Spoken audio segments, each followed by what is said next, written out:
All right. Good morning, everybody. Thank you all for joining us. I should say good morning or good afternoon, depending on where you're watching.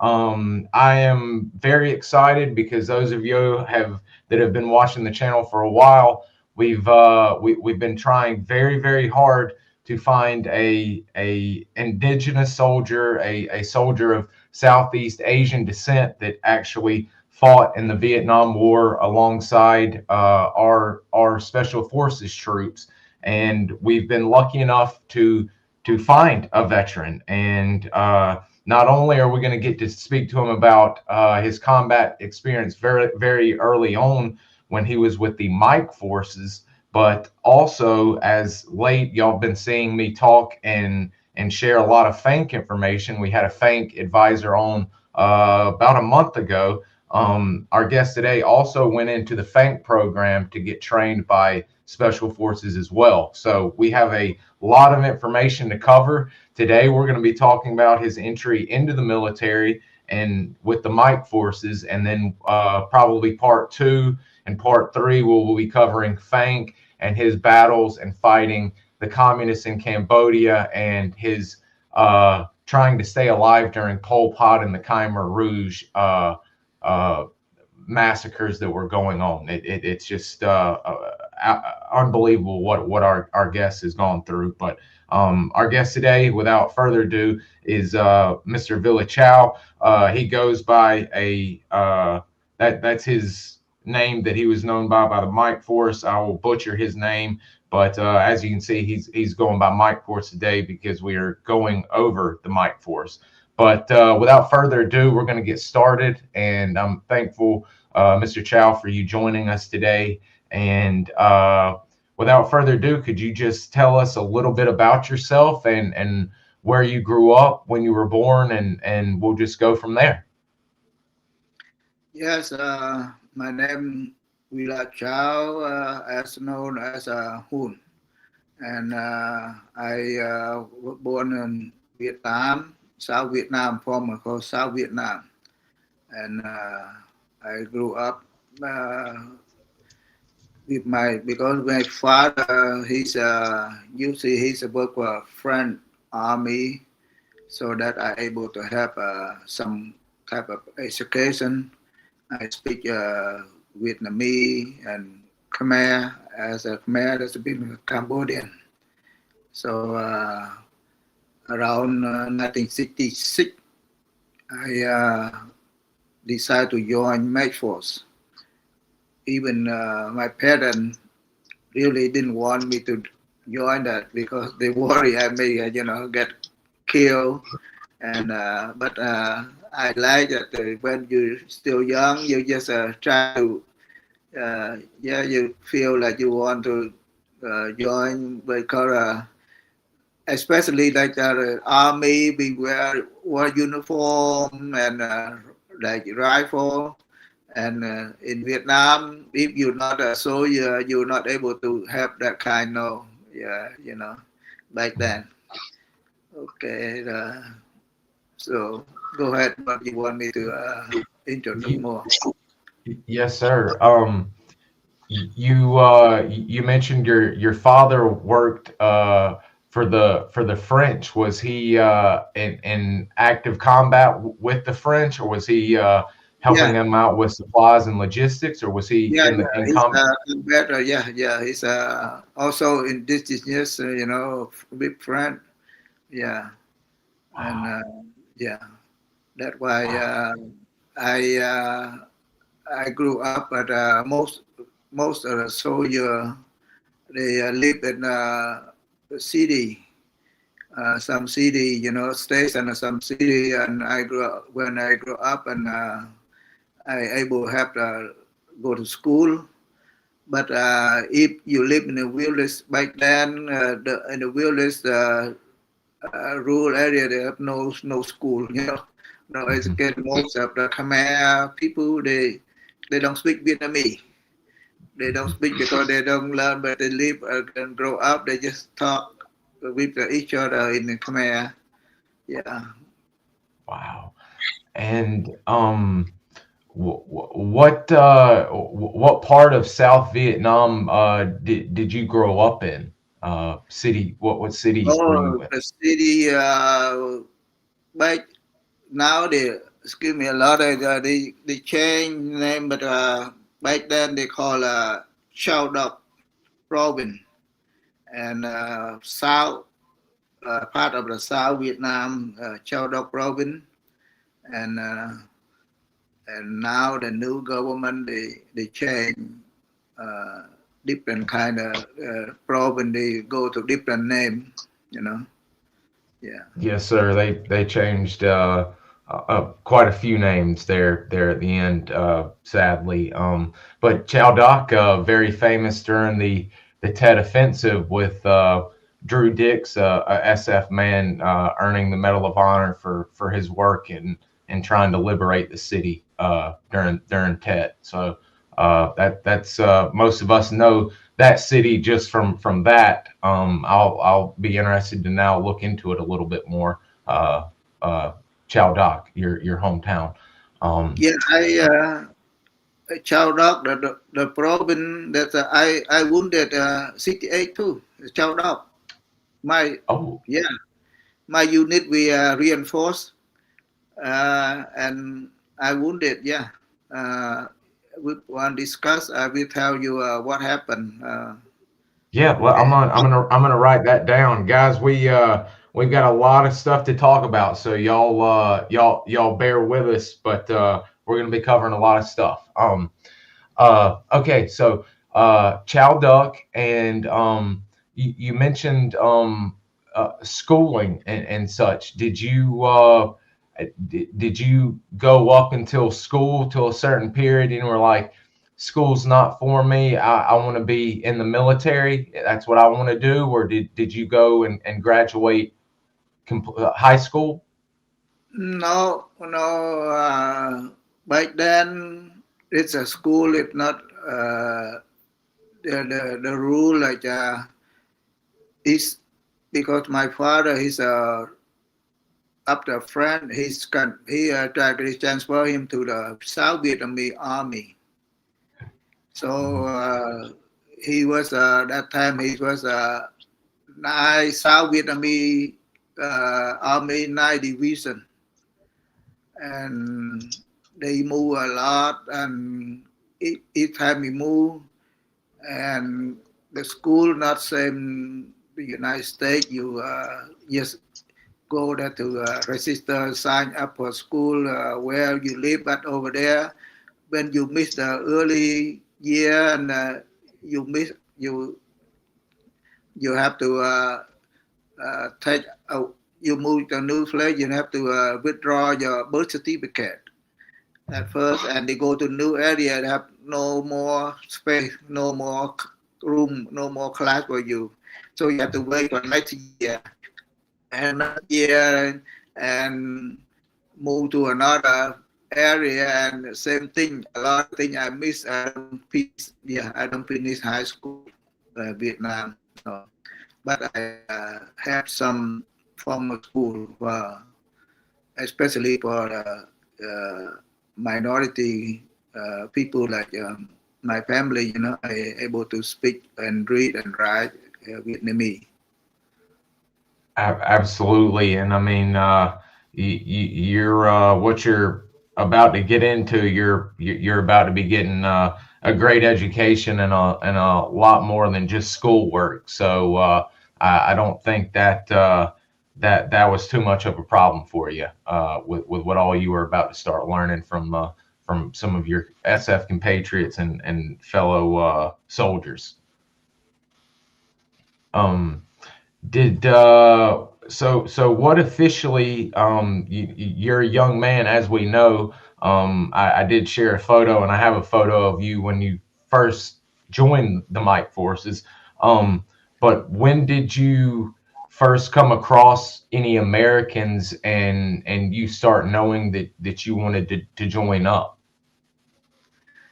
Oh, that's a real American because my father is uh, army, South Vietnamese army. There are some American advice and that you need to.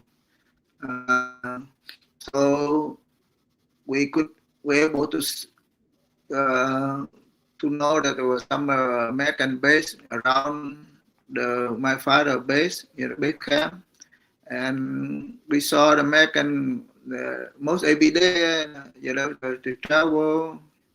So, but no, don't speak anything. We used to see American while we like children, and just most of the children over there, just when they when they saw American, they don't know. They say okay, okay, Yeah, they don't know what that means. Okay, okay. That some American give candy.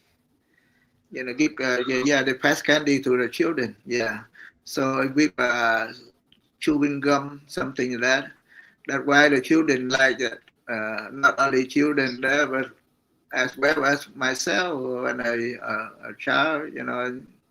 Yeah, well, see American just say okay, okay. We don't know what that means. Yeah. That's always with pocket full of candy, bubble gum, and Yeah, yeah, yeah, number yeah. one GI, number one GI. Yeah. Number one, okay. Yeah, same thing. Yeah, run and yeah.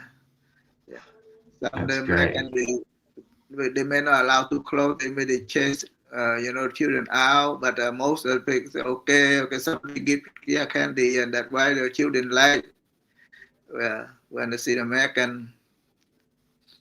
Wow. So your first contact with the Americans was pretty good. You didn't have any initially any bad experiences or anything that would have turned you away from working with No, Americans. no, no, no. It's okay. Yeah, but Excellent. I love hearing that. So when you when did you finally decide what was the process? You decide, did you go to a specific base? Did you ask your dad where you needed to go or what you needed to do to join up? Like this, my father around I think 1962, 63, 62, think he's retired from a South Vietnamese army, right? So we went back to the home village where my father grew up, and it's difficult for us to because my father no more salary, and I retired with South Vietnamese army, and then we have to work as farmer.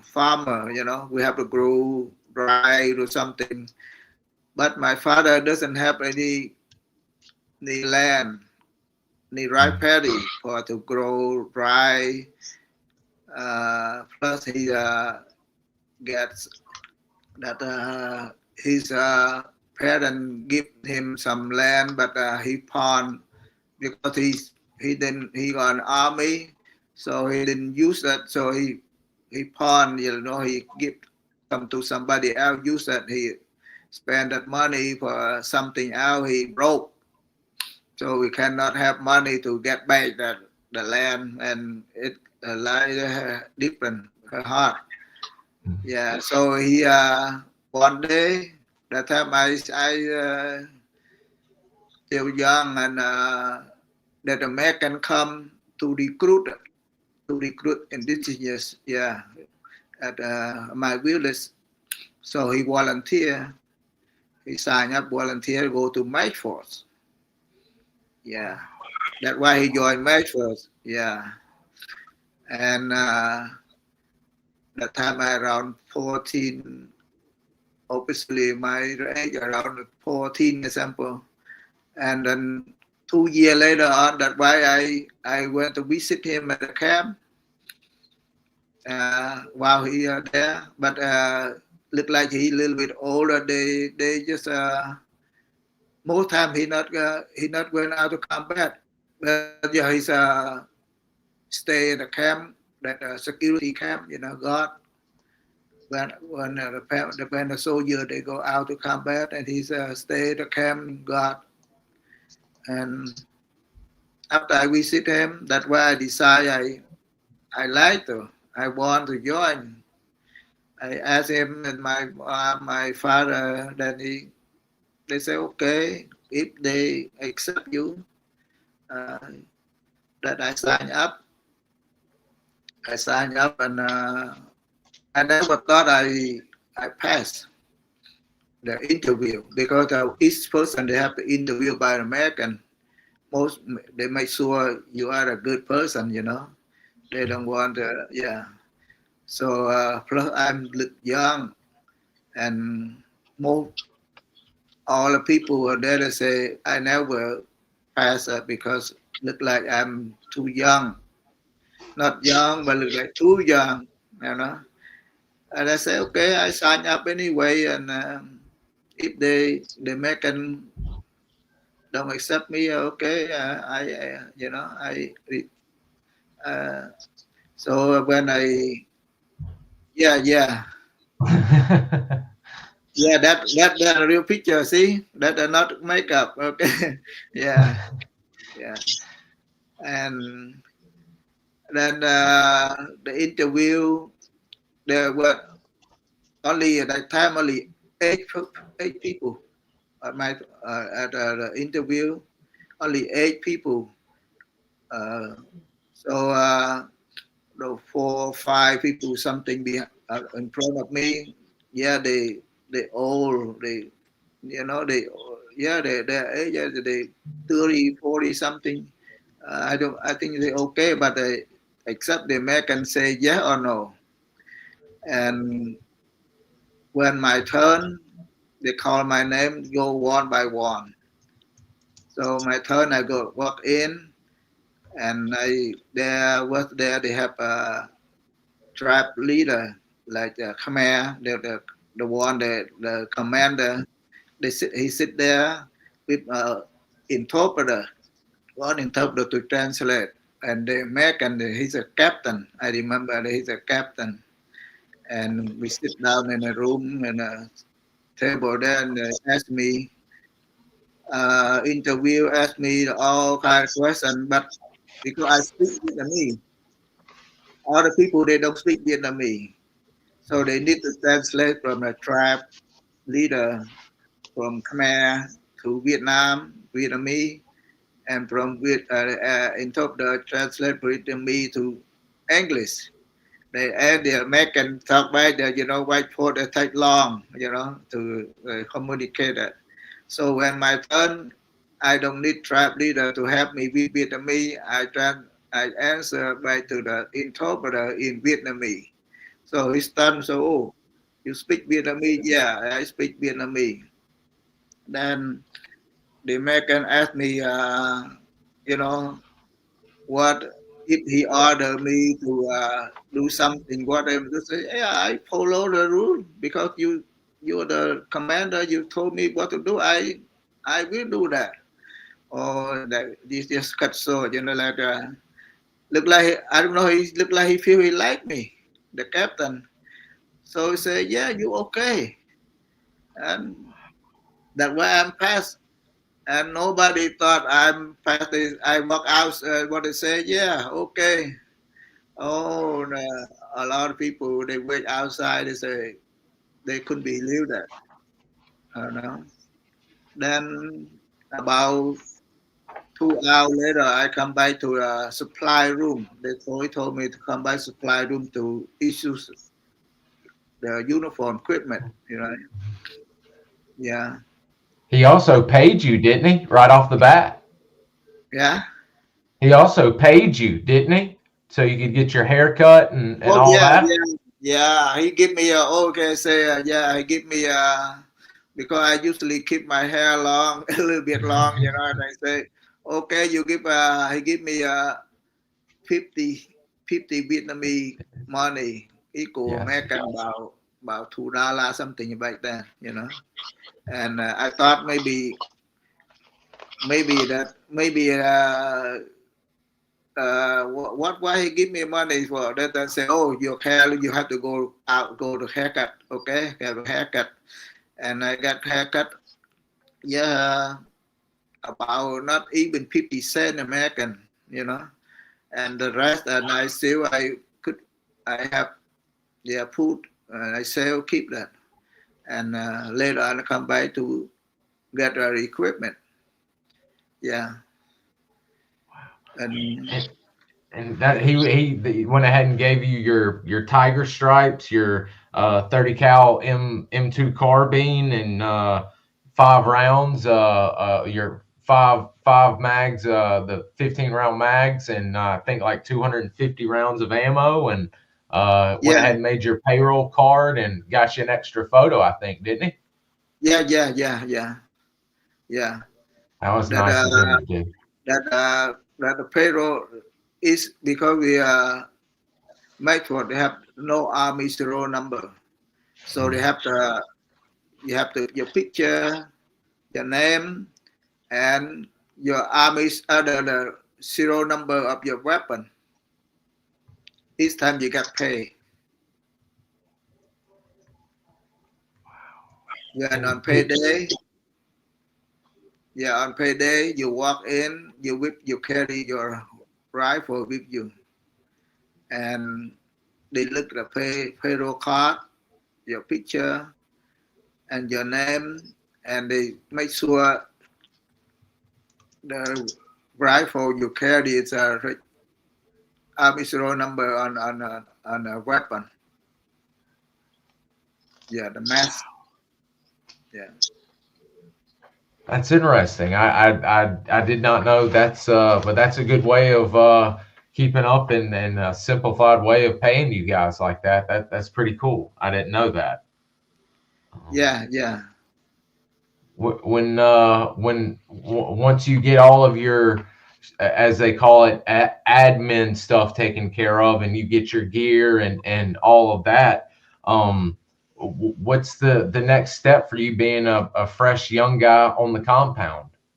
Oh yeah, they assign you where you're supposed to be sleeping space place. You know that most of we don't have same American. Okay, we just like a building with wooden bed. You know, belong the wall there, two roll and yeah, just share each other there. That's why you are single. But you know that during the war, like the army, most of the family they live together inside the camp. So if you're married, you have family. They have the building that belong to the family.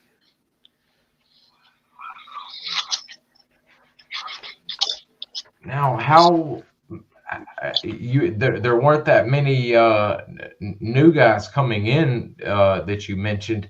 Was after you got your bunk assignment and such as that, was the training immediate? Did they get you out shooting and mixing in with the guys pretty quickly? Oh yeah, the next day, and they have played. Yeah, they training. Yeah, they train. Yeah. And when you start the training, are you already assigned to a squad or a group, or did they wait to put you? Yeah, they assigned me to the first platoon because we have only on that time on my camp we have only two company, Khmer, the Cambodian 42nd, and the Nung Chinese Nungs the 44. Only two company, and it be two company, but we're not full, you know, not full. You're not like make with the company maybe not enough for one company, but they say for the second company, but they assigned me to the first platoon, first SWAT, and 42nd company. And you ended up and I think I need to see. I think I've got a photo of him as well. But you actually ended up on the same squad and in the same platoon and squad as a buddy that you met during the interview process, didn't you, Mr. Lam? Yeah, Lam Chau. Yeah, Lam Chau, and yes, for it. Later on 69, he's the interpreter for Mr. Morris. He was down. He was an interpreter at FANK. Later year in 69, he was a interpreter for Mr. Melvin Morris. Oh, okay, okay. And we've and guys, I'll put a photo of Mr. Melvin up here in a minute, but he went on to earn the Medal of Honor. You guys should know Mr. Melvin. Very, as I said early on when people were asking, Mr. Chao served with a lot of legends, both Mike Force and SF legends, but also future SOG legends. There's Mr. Melvin right there when he was at B40. Or wait, no, he was still at. That's our New Koro. We outside New Koro. We operate at New Koro here. Oh, and we're going to be talking about that. I've made a note because guys, y'all know how big Nui Kodo was, and Mr. Chao was there. But as we were going, I don't want to get us too mixed up here. But did you had mentioned earlier about the Nungs being in the other squad? Did the Cambodian and / Khmer troops get along with the Nungs, or did y'all keep y'all's distance? Yeah, we got along, no problem. We stay in the same camp, same, but Nong they have like family quarter one side, and Cambodian like Khmer with one side. Yeah, but we stay in same. Yeah. Wow. And when we have formation every morning, we come together. Yeah, but Nong day 44, they just form, line for the group, and for us, we form at our group. Yeah, but we same. Yeah. And I think this is one of the photos you sent of you guys actually in formation, if I remember correctly, or maybe that's the 43rd. Yeah, this one when they prepare to go to the form formation, they go to combat. You have to form formation like that. That location in front of the supply room. Oh, okay. Behind that there's a supply room, and supply that clothing and weapon. That the room for building that for supply room and a weapon behind that. That's a gnarly group of guys right there. Khmer group here, always Khmer. Wow, that's a great photo of you guys. Great photo.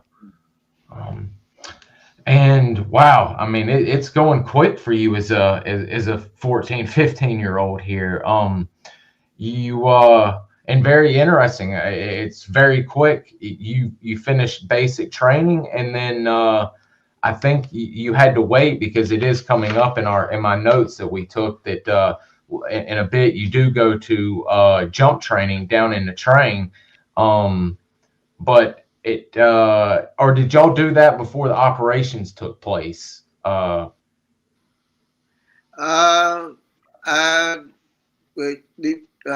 later month we have they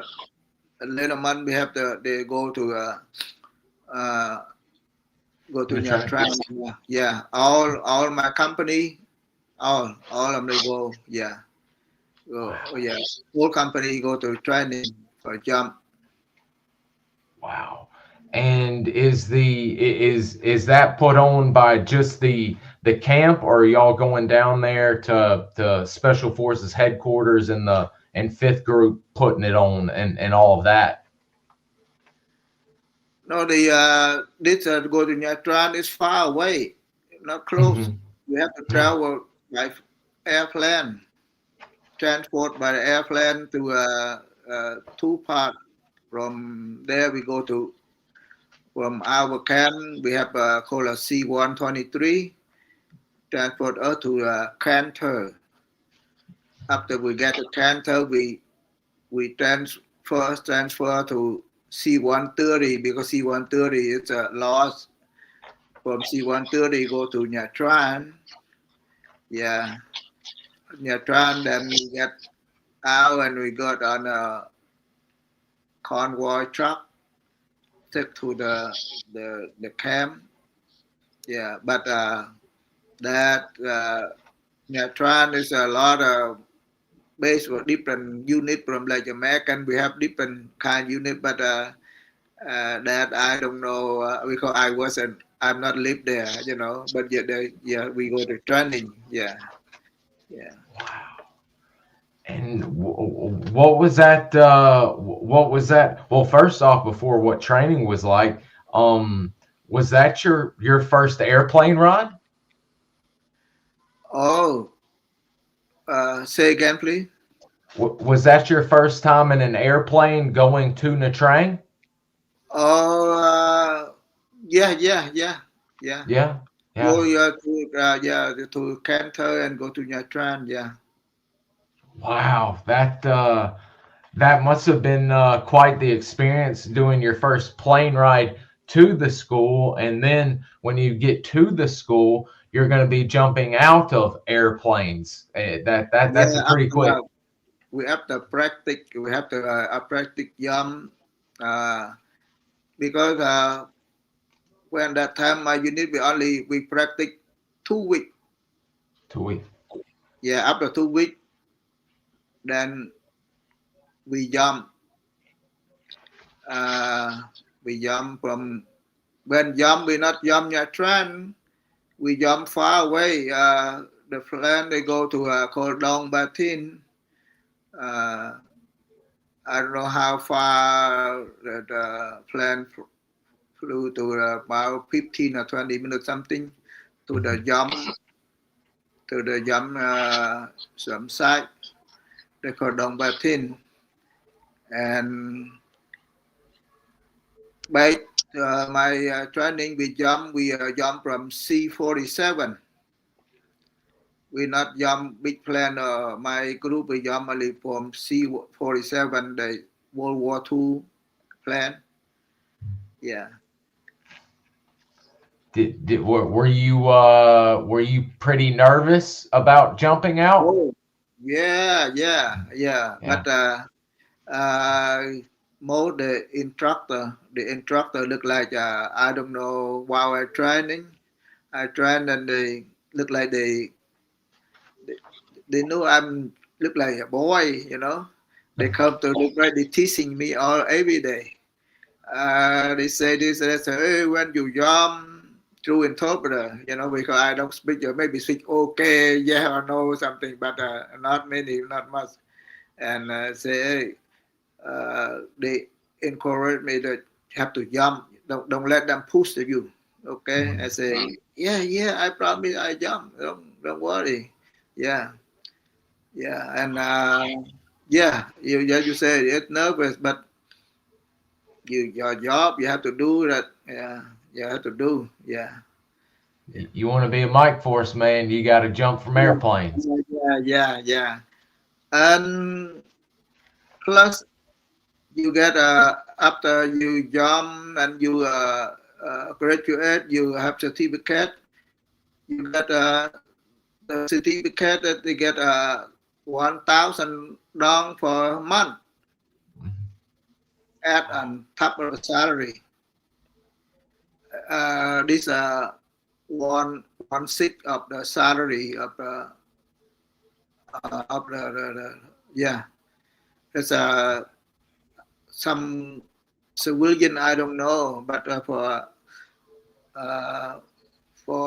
like the Mike Force is this have a lot. $1,000 is a lot. About Good pay raise. I think about $4 American, equal about $4 American that time. You know. So you Yeah. get your jump certificate, you get a pay raise, and you Yeah. also get your jump wings. Yeah. When on the graduate day and celebrate, and yeah, the leader, the American, have to come to give you a jump wing. Yeah, they put jump, they put jump wing to you. Yeah, install. Yeah, a gift certificate. What was that like when you finally finished up and you became airborne qualified? Well, was that a great feeling Oh, for you? yeah, great feeling. Not only great feeling, but we have 1,000 dong for month, more than people. They don't, if they don't jump, they don't get that salary. You know, and I'm not this credited that the Vietnamese army that this almost half month of the local Vietnamese army, local force. Local force Vietnamese about over 2,000 dong a month. But this just job maybe with 1,000 already, almost half of their salary. Yeah. That's amazing. I mean, that's just for being airborne qualified. That's amazing, and I can see why you guys were proud of that. That's not only for financial help and you probably being able to help out your family more, but just for you as a soldier and as a man, knowing that you're now qualified to jump from perfectly good airplanes if the needs arise. Yeah, like um, see the like training. I almost in the morning, early morning, they call a PT, practice. Physical Yeah, training. yeah, physical training. Yeah, physical training is it's a little bit tough.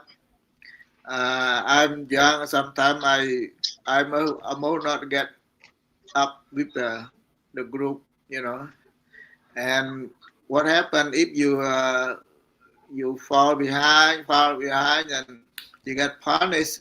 And yeah, so I try to keep up. But like full up look like I fell.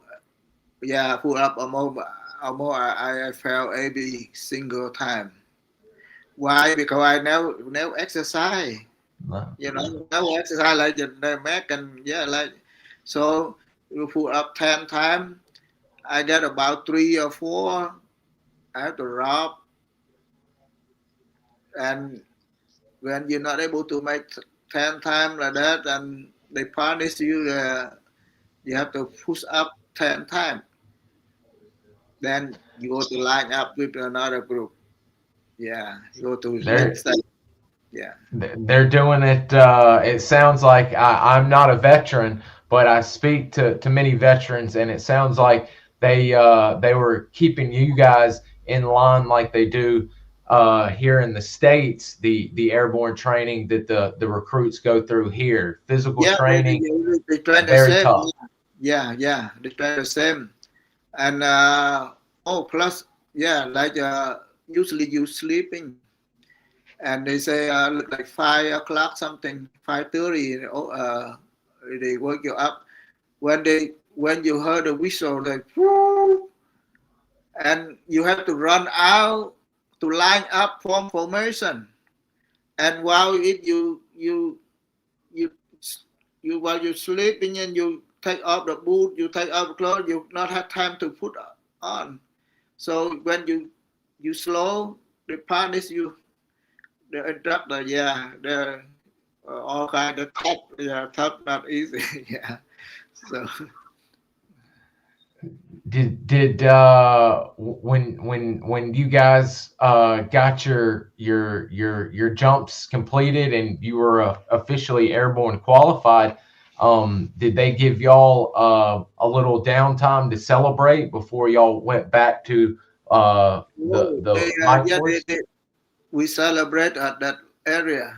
They have have barbecue like hamburger, American hamburger. That's people Vietnamese they don't have that kind of there. Okay, that back then. Now it's different. Back then, oh yeah, don't talk about hamburger meat. They have hamburger, they have beer, they have coke with like a traveler that uh, where they put ice with the beer that and go together. Yeah, big party. Yeah, on a spot out there. That sounds good. That's sounds like pretty much every story I've heard. They've got the beer, the barbecue, and whatever else y'all are wanting to get into and have fun with to celebrate. That's awesome. Um, Yeah. But not really. I don't want to discredit a little bit. No, not Vietnamese. I mean, they don't have that. They don't have that type. Okay, yeah, no, yeah, no, no. yeah. So when you guys got done and everything, and you board your plane back and you get back to A401, what's next in process? Are y'all pretty much ready for the guys to go out on an operation, or what's going on next? Yeah. When most of the time you not, they don't allow you to stay. You have free time a lot. No, yes, more time we out operation and return back to the end of the month. Most time the end of the month, like 25th, 26th, something, and then we get pay after like 27, 28. They get payday. They pay you after you get paid, and you have some mission. You have to go again. Yeah, go. Uh, and my camp, that the first I say there, that Dong Phuc, when you go out to the north, out to the operation, there no road. We go by air only. Yeah, No you road to the camp at all. Wow. no. Yeah, uh, you go out. You need to fly like they transport by helicopter by Chinook helicopter. If far away, go by Caribou or C-130, C-123 that able to land. Yeah. By out in the same thing. And that sounds familiar to another camp that you had mentioned. That one of the veterans I interviewed very early on, he worked at. You had mentioned Kai Kai, and how it was surrounded by water most of the year and was only accessible by boat or by air. Just a nightmare. Yeah, a couple of camp like that. Yeah, but plus includes my camp like that. Uh, so no road get to there. Only a local close. About couple about a mile or something too around the area, but otherwise you cannot go very far. Wow, man, oh man. It's we've had so many SOG vets, force recon guys, and all of that, and they get into some bad stuff, and will get caught in some bad weather and stuff like that. But the Mike forces, and as we'll get into it as we're about to start talking about operations, you guys would be out there, 20, 30 days, and your clothes are rotting off of you, and y'all are in the elements unlike any other special forces group that I've heard of during Vietnam. I mean, the Mike forces were just out there slugging it along. Tough stuff. Yeah, like like we have supply, usually supply by airdrop, or if some area be able to have a helicopter to transport the supply. Yeah, but là play the top. We have the airdrop. Airdrop it like yeah. You have to see my third part there, and I think I include the situation how would you see the supply. I think you've got a great photo, and I'm trying to see. Bear with me here. You had a great photo of the camp, and we'll go over this, guys. These are great photos. So we added, well, there's the entrance. I'll find the photo of the camp, but when it is absolutely surrounded by water, it just puts it in perspective how hard you guys had it. Just not even in the field, your living conditions back at home were just tough, just tough. Were y'all dealing with the resupply issues tough, getting food, water, ammunition in, with y'all being that sealed off and out in the jungle and the water and all of that? Were y'all having issues with snakes coming into camp and the leeches and the rats bothering y'all a whole bunch? Oh, the camp, because they cut down. Yeah, that no problem with that. But yes, everything like supply come to the camp by air only, same thing.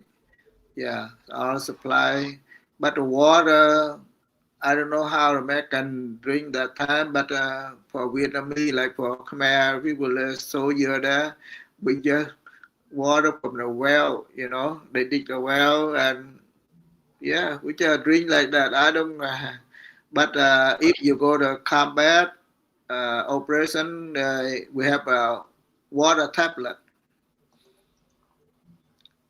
to put in, to put in a canteen, to kill some kind of something in water. But in the camp, no, you have to use water from the well. Yeah, that's for us. I don't know American how American use like that. I have no idea. Okay, yeah, because American have to they have people cook for them, and they sell something to drink. But I don't know how they use. I don't know. Was the malaria bad with the water this early on? You mentioned y'all having the tablets, the halazone tablets and everything, and did y'all suffer? Did the guys suffer a lot from malaria bouts? Well, malaria, like soldier in the jungle when we operate on operation the mountain in the jungle. Yeah, but the American always they have the tablet. They have medication for soldier. But depend. But for the people, it's hard. But for the soldier, look like a lot of things available because American give us all kind of medication. And if we have a serious problem, then they have to Medevac, take them to the hospital. Back to hospital. Yeah. I've got some great photos that you've sent me from Mr. Don Blue, but here is the entrance to A401 and a little bit of the compound. I've not quite located it, the overall headshot, but this you see that people, that the soldier, they form formation. That's on the other side. That's in the middle, the middle of the compound. This side got your PROs ready for your rations and stuff ready for food ration, yeah. That's a great photo right there. We call PIR, uh, packet indigenous ration. Yeah, that's for this they give for the Vietnamese for talk about the Cambodian. Yeah. Some of the guys, I'm a big shrimp and rice guy, and they basically now have that Aunt Jemima's or Uncle Ben's, I should say, boiling a bag rice, and I never noticed it till long ago. It looks exactly, the bag they use for that looks exactly like the indigenous rations you guys would use, but it doesn't have little chunks of meat or shrimp or what have you in it. I thought that was really cool to see. Okay, I want to describe to you about the food. They have 5 different number. They range from number 1 to number 5. Most the rice, everything the same. Soup base, everything almost the same. But they have a different, like number 1, they have beef jerky. Beef jerky, okay. Yeah, beef jerky, pack flat beef jerky and there. And number 2, they have number 2, number 2, the packet almost the same, but a different number. Then number 2, they have anchovy, smoked anchovy. Yeah. Everything with they have inside. They have a bag of rice, and you eat like base soup. They have salt, pepper, and one vitamin pill with a stick of like caramel candy. Mm-hmm. Silicone and some and number 3 they have shrimp, dry. This shrimp and mushrooms. Yeah. Shrimp and almost everything there. But number 3 they have coffee. Number 2 they have tea, a pack of tea, instant tea, and and number 4 they have smoke like lamb. Yeah. Number 5 they have sauces. Oh, smoked sausage, yes. Okay. Yeah. Number 5 have smoked sauces. Yeah. Wow. What was your favorite? Number 3.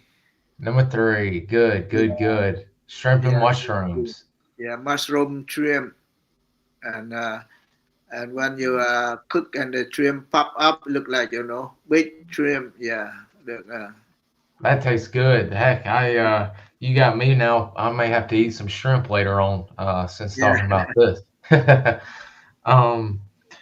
So we've laid a little bit of the groundwork here. Well, I know from and guys, I'll if it's all right with him, I may let some of y'all see some of these. He's done an amazing job historically of documenting so much and sending me his notes. But going from some of your notes. Yep. Did you want to say something? I'm sorry. We have a little problem with the audio. Oh, audio. My bad. Let me make sure.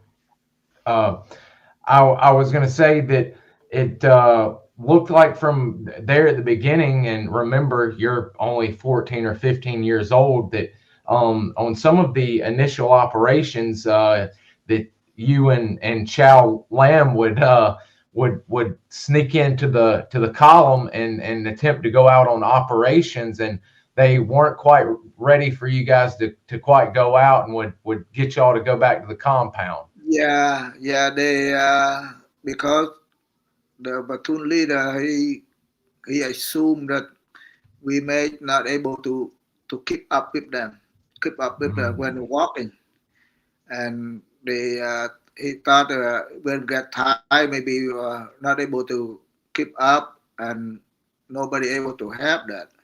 So instead of go out to operation, so he want to keep us in the camp. So they need some people to to stay in the camp, to walk to God, to if something happened, we have soldier to to depend. Yeah.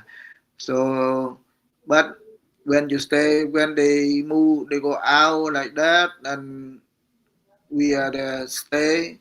We get we not only usually you got only 2 hour duty, but when they go out, that you have to have double. You have to go because you not go, you stay. They have to share the duty. They have to go to 4 hour day, 2 hour day, 2 hour night. Okay. Yeah. So plus we young, we still young. We thought we didn't know much about what happened combat. We just heard people that come by. They say, "Oh, they go here. They have a little bit. They have fun." So we say, "Oh, stay in the camp. We're boring." So we want to go out and we have fun like same as them. That's why we insist. We didn't know really when you're young, you're not much intelligent. You thought you're something they maybe look good. Yeah, that's why we want to go. We don't want to stay. I mean, I can understand that. I mean, you guys are young men and y'all are around these, and we'll speak about them. I mean, there you are around the likes of Mr. Du Bois, Mr. Nesbitt, Mr. Riley Lott. I mean, how could you not want to go ahead and get out there and see what it was like and mix it up? I can fully understand that. Um, how well with him thinking you're so young still, and not that he doesn't trust you, he just doesn't think you're ready. What are you doing to kind of show him that you are ready to where he knows finally, let's So let him go? And yeah, that one occasion like that that time we told him, so no, we want to go, we don't want to stay no more. finally Yeah. said, I'm going. Yeah, I'm going. Yeah. Don't try to chase me out. Don't want to keep me in the camp. No. Yeah. So finally he say, okay, you want to go? Okay, but if something you're not able to keep up with them, people, and nobody help you, okay? Say, yeah, we accept that. We understand. Yeah. That's why then we go and that call go to Operation Blackjack, something that the first time, that first time that I participate that time. That was because I was curious about if, because you had mentioned in the first mission at Chilang in 67 about boarding a plane and going to Chilang Training Center for the South Vietnamese Army and the Seven Mountain Oh, regions. okay, the first Chilang, the first one go Chilang, and the first operation Nui Cam. First Chilang that I experienced. We almost shoot each other. Yeah, crazy mission. Yeah. Crazy mission that one. Yeah, yeah, You want to talk a little bit about that, because that's a heck of an yeah, operation. yeah.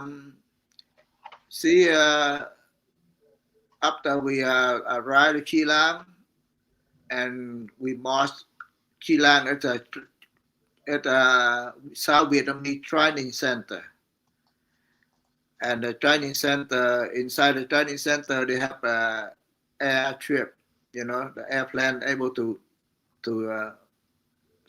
land. To land inside there for almost for security, because the training center is large, big.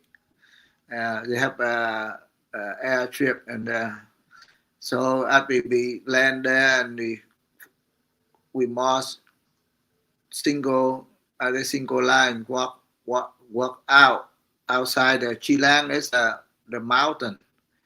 the mountain area that because the mountain and they play the safe play that for the train but the fighting range, they practice something, but we go over that little bit, go to outside. Then the our American told us to interpreter say now they need us to camouflage the body. So we need to find a tree branch, something to. They say the mountain there. They point that the top from the hill top there, and the other group of mate force. They're going to walk down from the hill, from the mountain, go down to this area because that look like American they communicate radio something said have to go down that area, right? So they want us to camouflage the body and yes, we not ambush, but we just wait to surprise them something. And they told us when all the soldiers got down, if something happened, we have to shoot because if they resist something wrong, we have to shoot each other, for control. And so that group they marched down. The soldier they didn't know anything about we down here. Wait for them. And the American have the water traveler because that's hard.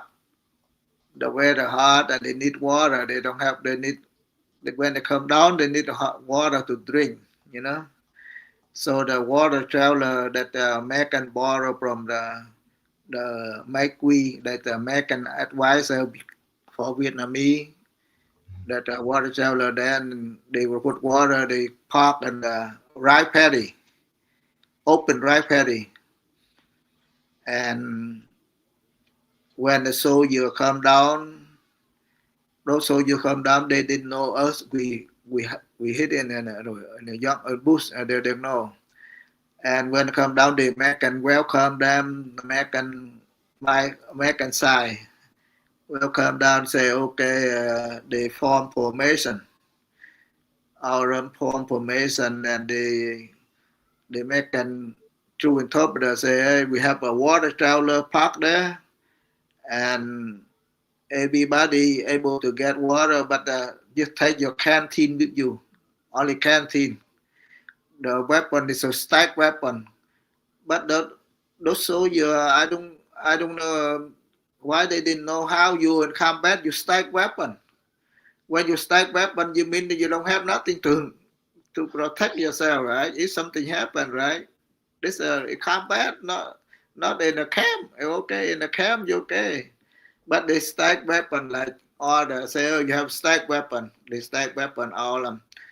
Not only that, they say all the ammunition bell something put down there. Release and put there. You only take canteen only. The canteen is a plastic canteen. And go there.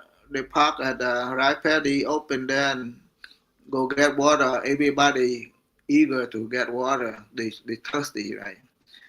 So when they go to, most of them go get water, and the American blew the whistle. Group, we from in the bush, young go, oh, bro, you have to take your hand up, and they couldn't see that if they shoot, Okay.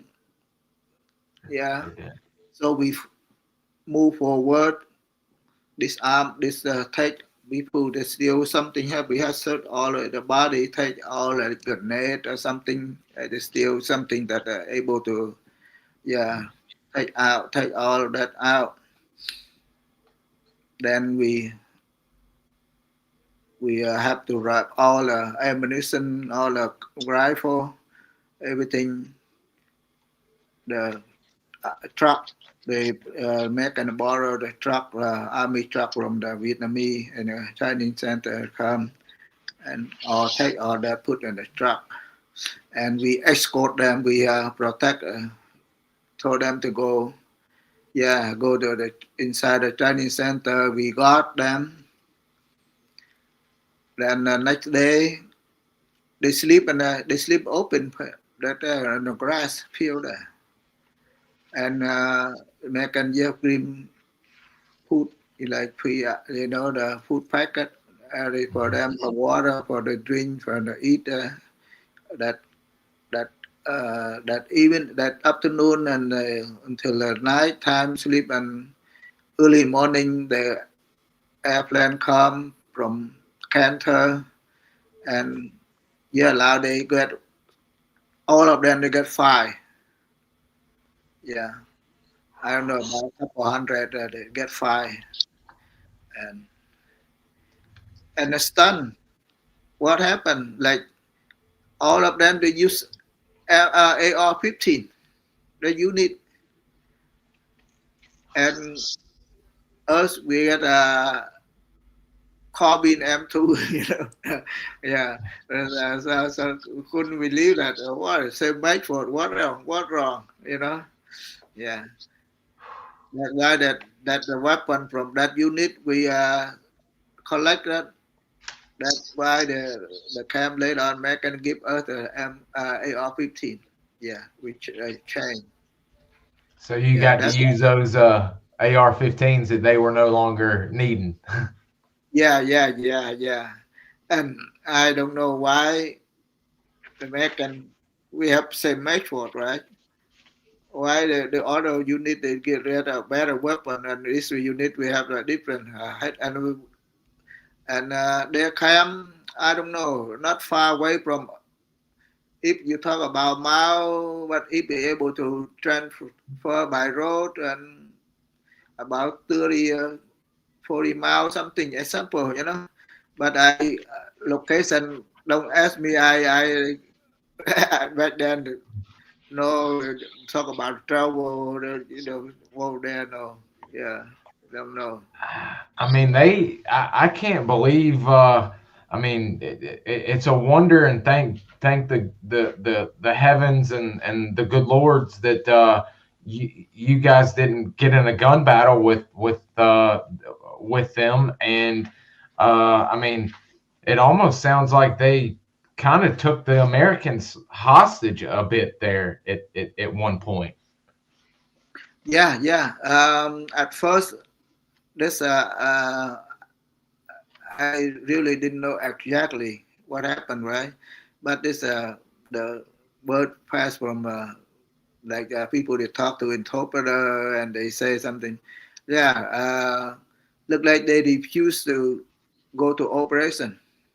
Their leader, and they uh, that type they are like religious army, from the type they look like they look like they almost they not anti communist. They're not anti. Yeah. So they look like they go along. Yeah, they try to like try to make an host and that I think they want to desert all the group that then go to the enemy. But somehow they make them smart and talk and oh, probably okay, you do this and yeah, that's why. Cooler heads prevailed. Yeah. But they might not know that they maybe did something to them like that. They didn't know. Probably they feel sorry. Maybe they wish they know before that. They not lay down. Yeah. And when I talk to you like this, I want to hear if some American back then the situation same. I want to hear from them. Yeah, I want to. I yeah. I'll see. I'll start seeing if we can find those Americans if any Yeah, are around. I'm not makeup. This one not makeup. Okay, that's a No, true. no, Yeah, no. That's yeah, we've heard of stories like that, and That's wow. I mean, what a first operation for you to go out as a young Mike Force trooper. I mean, holy cow. Yeah. And you had mentioned before, as we were about to get into one of the big operations here. As we're getting into that, have you, before you do Blackjack 41, is Mr. Riley Lott around, or who are the Americans around that you're working with at this point in time? He there.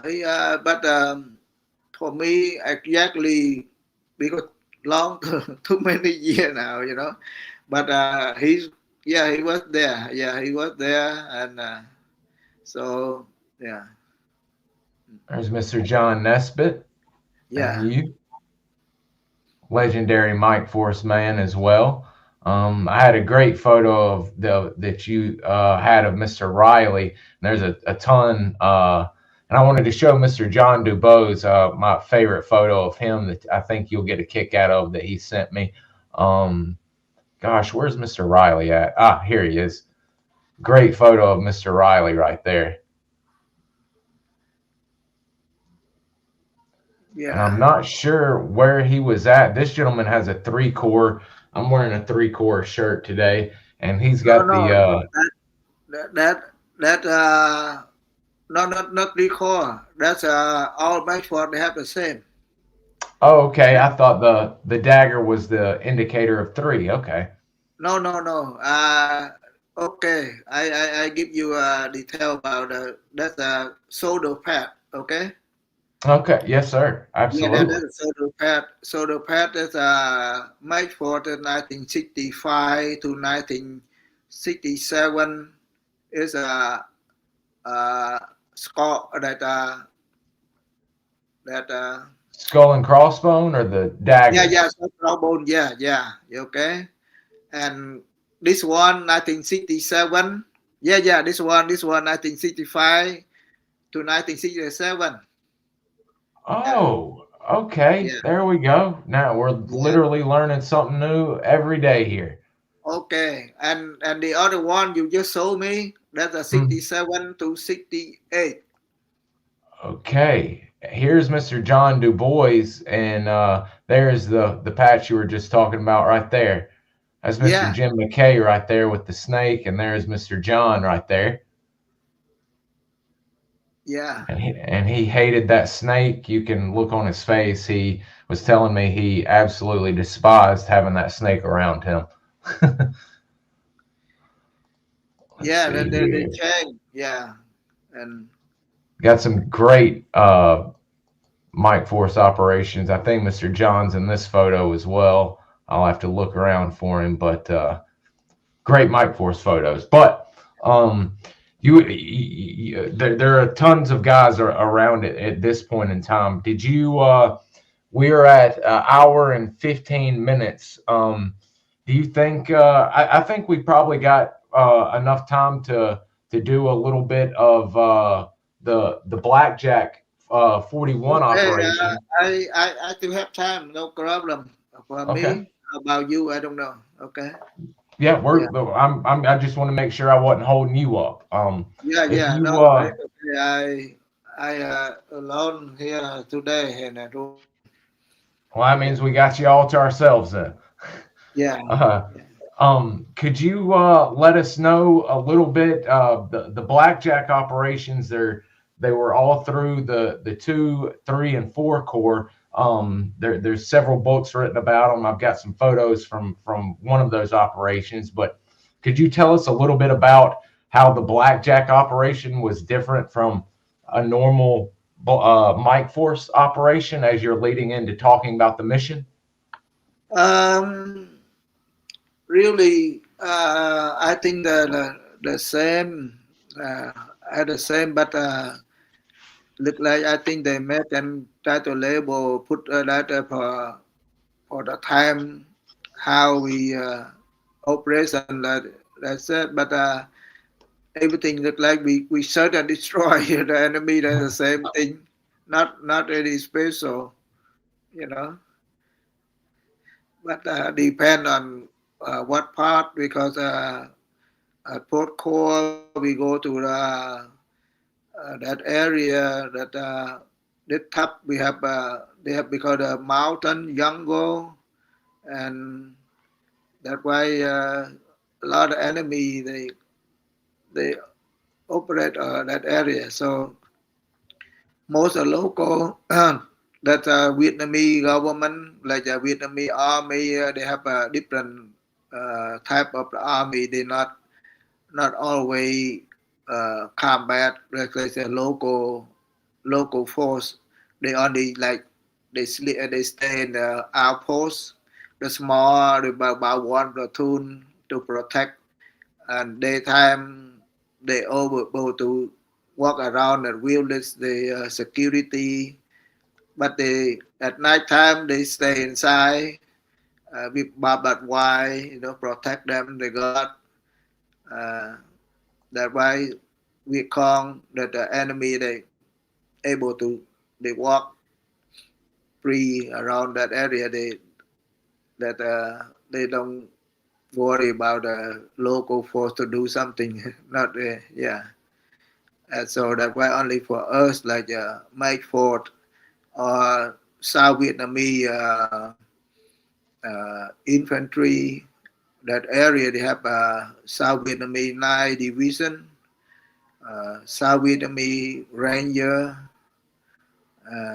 7 division something. Once a while they go went to operation that area, but they're not able to go up to the mountain because I think they lack of the equipment. They lack of the support, air support. Even those American support, but they have American advice with them too. Anything for the air, that's the American. And so look like only make forces busy hour every single day. Yeah. And we got we're good they pay really good, but you maybe you got killed fast too, danger. Very, very dangerous. And Yeah. I've got a little write up in a book, guys. If y'all are looking for a go to book on everything SF in Vietnam, Mr. Shelby Stanton's books are unrivaled. And just to read a little bit right here, it goes through all of the blackjacks, but it mentions here Task Force 489 initiated the first mobile guerrilla operation in the Delta, the Mekong Delta, mind you, labeled Blackjack 41 Red, led by Captain George Marisak. We've got a photo of him. Led a Khmer Kampuchea Krom KKK Mike Force from Detachment A40 at Don Phuoc into the Seven Mountains area of the Chao Doc province, which we mentioned early on January 19, 1967. There he linked up with local KKK from the Viet Cong leaders and convinced them to actually join the SF forces as a permanent guerrilla force in that location. After numerous contacts using female agents, the Don Phuoc Mike Force was posted at Nui Cam to flush out the non-cooperative VC and to assist in negotiations. And that's where that continues on, and Mr. Chao can better describe of what that operation entailed. Yeah. Like Were y'all to better instead of just leaving it wide open for you? Was this were y'all before this operation took place? Were the groups brought in? Were there special briefings? Were air assets brought in to pick y'all up from the camp, or what was it like for y'all officially to begin the operation? we came over to be from camp. We go to Chilang, same thing. We have air on the transport to the Chilang that from C-123 or Caribou plane Then when we get there together, from there we march, foot march. Wow. Yeah, foot march. Yeah. So when you this, I don't know what book they talk about, but for me, I wrote that you could see how we start. Okay. Yeah. Yeah. It's it's great. I mean, I told you last week, if you were thinking of writing a book, you need to do it just on the three that I've gotten, and we'll have to get into. You'll be sending more for No, the FANK I and do have more. yeah. Oh, Yeah. thank goodness, because it's outstanding. You're mentioning But I skipped. I wrote one time. Another book. I put something. I move around really much, and I accidentally I throw away some part of the story. mhm. So I just re Yeah. I find something but talk about 68 Chao dog. Oh no, nothing. Yeah, 68 battle of Chao dog. Chao dog that I involved there. Chao dog and I got wounded too. But I don't know different group or not. But my group, we are from Chilang. We reinforced to have uh, to have the Viet Cong North Vietnamese from the cross border from Cambodia because the Chao dog almost they close to Cambodia, so they come to attack the city, and when they withdraw, we attack. They withdraw. They don't go the same where they come from. They have to go different way. They avoid, you get detect and maybe attack them, but when they go to another direction and they met with the local force. The local force that they station that because they protect the bridge. Each bridge crossing, they have the local force that protect with maybe don't allow them to bomb that destroy the bridge. So they have to attack the local force. The first one they overran them and they go to second. The second that why my unit because I'm just soldier. I don't know, but I assume the second one that then my unit we stand by at Chilang, close to Chilang. We were there, and that they call for reinforce. So that time the helicopter, Huey helicopter came fly, but they need 45 soldiers to reinforce. At first 45. I was first platoon, first SWAT. That why I have to board the first plane, first helicopter. Yeah, but same time, couple of days before that, my AR-15 it jammed, not able to fire. So I asked Lam, the one that I told why Chao Lam, the friend. Chao Lam, he was a third platoon. I don't know what SWAT he was. He was a third platoon. So now they need only first platoon, and if we don't have enough, they maybe call some more from second platoon, right? And I asked Lam, can I change a brick ball with you?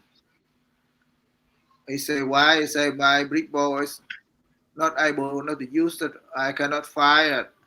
And now because you don't go, and I go first. So when I come back, I give back to you. I change. And he agreed. So he big ball to me. I give my big ball to him. And the time I have to change, I have to on helicopter. Okay. time I have to go get on. I go there, and there when we the helicopter fly that we have an escort from two gunship escort, and the gunship later before we drop Earth, the gunship fire to the enemy target. Uh, then somehow my helicopter will land. When we land, we over the enemy. We over like about 100 or 200 meters something. Yes, only the fourth, the fifth helicopter, the soldier get out that get hit right away. Start engage with the enemy. So my unit, my helicopter, my group, we have moved to the right, forward, line up, we move forward until we reach the travel road, the road, and we have to turn back to left, to right side. Then we engage with the enemy. American, I want to talk this. I know that American, he's still survive now, alive now or not. I don't know, but he got wounded. One American, he's I don't know, he's a lieutenant, a captain, that battle with me. And later on, one of my friend, he on my left hand, he M79 man, he got hit, and he fall down, and I help him with the bandage, the bandage to hold the blood, the bleeding. It's tourniquet, yes, sir. He still move a lot and it loose because he get hit at we flow to the I don't know what they call it here, and next to close to the Femoral artery down there in his leg. Yeah, blade. Yeah. And he move a lot, and he lose the bandit bleeding again. I don't have no more. My I give to him already, and the battle still going on. And I call one a friend of my right side, and he come to help. He say he come. He next to me, behind me, and he hold and say, he say, what you call me for? I say, hey, you help me, give me your bandage, and see friend here, he got bleeding too much.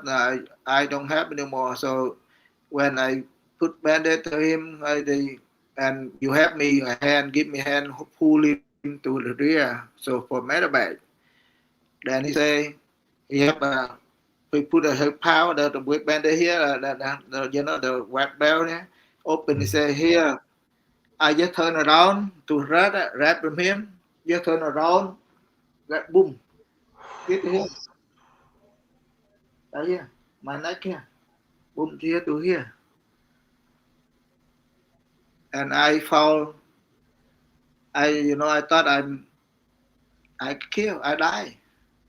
I don't say nothing. Okay, and you know how long? I don't know how long that the battle. And what happened? I look like I still what did you call it? Unconscious. Yeah, really, I'm still alive, but I don't remember nothing. But look like I'm dream. Look like you sleep and dreaming, right? I dream they saw the MP, two MP that arrest me. They come to arrest me. I say, sir, why you arrest me for? Say this order from the high commander. Say have to arrest you. Okay, this I for you. I'm not makeup. Okay, I want to tell you like this. Okay, so you have to go, right? Because the MP they have the right to arrest you. So they take me go. They take me almost I reach to the office, and my left hand hold one the soldier. They sit on the grass field. When I look to them, I recognize them. Why? Because they the one got killed last year, a couple of days ago, couple of months ago. They sit there, and some of them they want to come to see me, like welcome me, right? The MP say no, no, no, no, no, you cannot come. But I look, I assume I am the lie. They are the dead man, okay? And they took me to the office. So when finally I got inside the office, and they report to the commander, say here, the guy you want me to arrest, he here. And the commander told him, two of you go out, stay outside, okay? And he want to interview me. Then he say, what is your name? I told him my name. And he looked on the list. Look, he said, oh, your name not on the list. Probably they arrest wrong person. And that's why they call the guard, the two arrest me, the MP come in. Say, you have to take him back. That's not the man I want, the wrong person.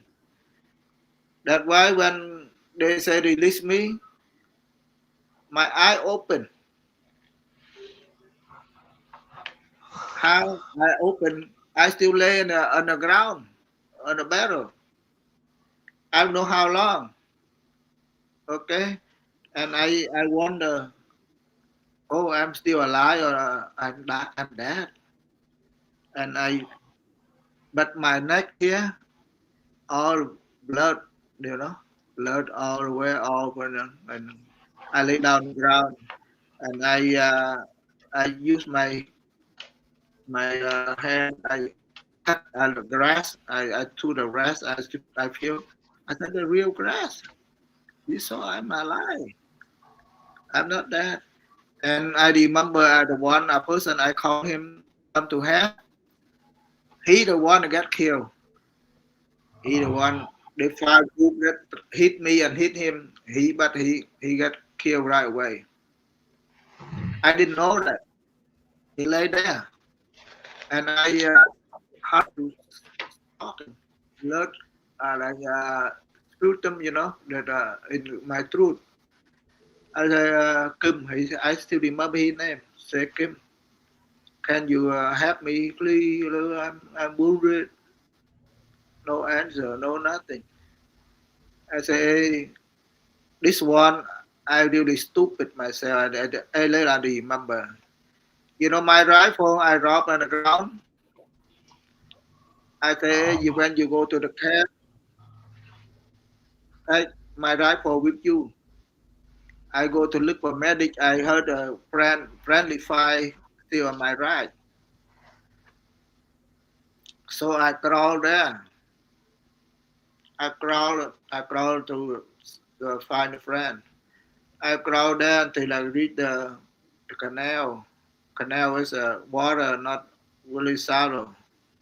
They asked me, oh, the friend, they on high ground, they on the road. They look, they saw, they recognize me. They say, are you wounded? I just cannot say loud. I don't know how they say. Can you cross the the the canal? Because I think warrior cross canal. They shot me there. They had me the other side, right? I say I knocked the head maybe like that, but I try to get my string. I say if I stay here long, I'm die. I need help. So I try to cross the enemy fight. almost almost hit me, and I get to reach the other side. The friend they run down, pull me, go to the safety, and they pull me back to the area for Medevac. When the helicopter land to pick me, you land almost. Then the rocket almost hit the helicopter. So the helicopter up and don't land anymore. Yeah, that's why I'm 68. Yeah, and are you okay? What? Did you end up getting airlifted? Did they get a bird in? Huh? Did they end up getting a helicopter in, or were you stuck on the ground? No, this but a little bit long. That was here until the helicopter not able to land. They have when we open, they have ambulance from the city, Chao dog. The South Vietnamese army. They brought the ambulance to pick me up, and they took me to the that is hospital, but a small. They banded, they put banded, and they give me IV injection, my hand. Something they say that I need to transport me to different hospital, to big hospital. They're not able to take care here, so they put me because too many wounded person like from South Vietnamese, from Mayford. They put me, they transport me with a truck, army truck. They put the treasure on top of the truck. They ride slow to the to the airfield. You know what happened? When we get there, the two Medevac helicopter parked there. That American Oh, two, yeah. But the Vietnamese officer, the South Vietnamese army officer, they say, "Oh, because we have too many wounded, only two of us are my fault, the rest are the Vietnamese." And they say, "Oh, we have two helicopters there." And when they close the helicopter, they park and they go to ask the American pilot, no pilot or co-pilot there, and the American speak some Vietnamese. They say, "Không có máy bay," mean no, we don't have no airplane. Look like they say they don't take Vietnamese, right? oh. But when the one of the American look up because I'm on top of the truck, right? They saw my uniform. My uniform be different from Vietnamese, right? With insignia, with the shoulder pad, the shoulder pad and uniform. They thought it is a my fault. So the American get this is a true story, okay? I'm not just talk about make up story. Yeah. The American, I don't know he's a pilot or he's a co-pilot, I have no gun door, no gun or something. He got down and he climbed up the from the truck, from the front, got he hold me. He said, "Are you made for?" I know he asked me, "Are you made for that?" I speak some little bit American English, yeah. So, yeah, yeah, no. Oh, he called to another American and say, yeah, oh, come here, help. Hey, he told me, take me down, put me down. Yeah, put me down. That's why we are special. Yeah, that's how he wait for a mate for he not wait for not transport Vietnamese. Okay, that I mean that.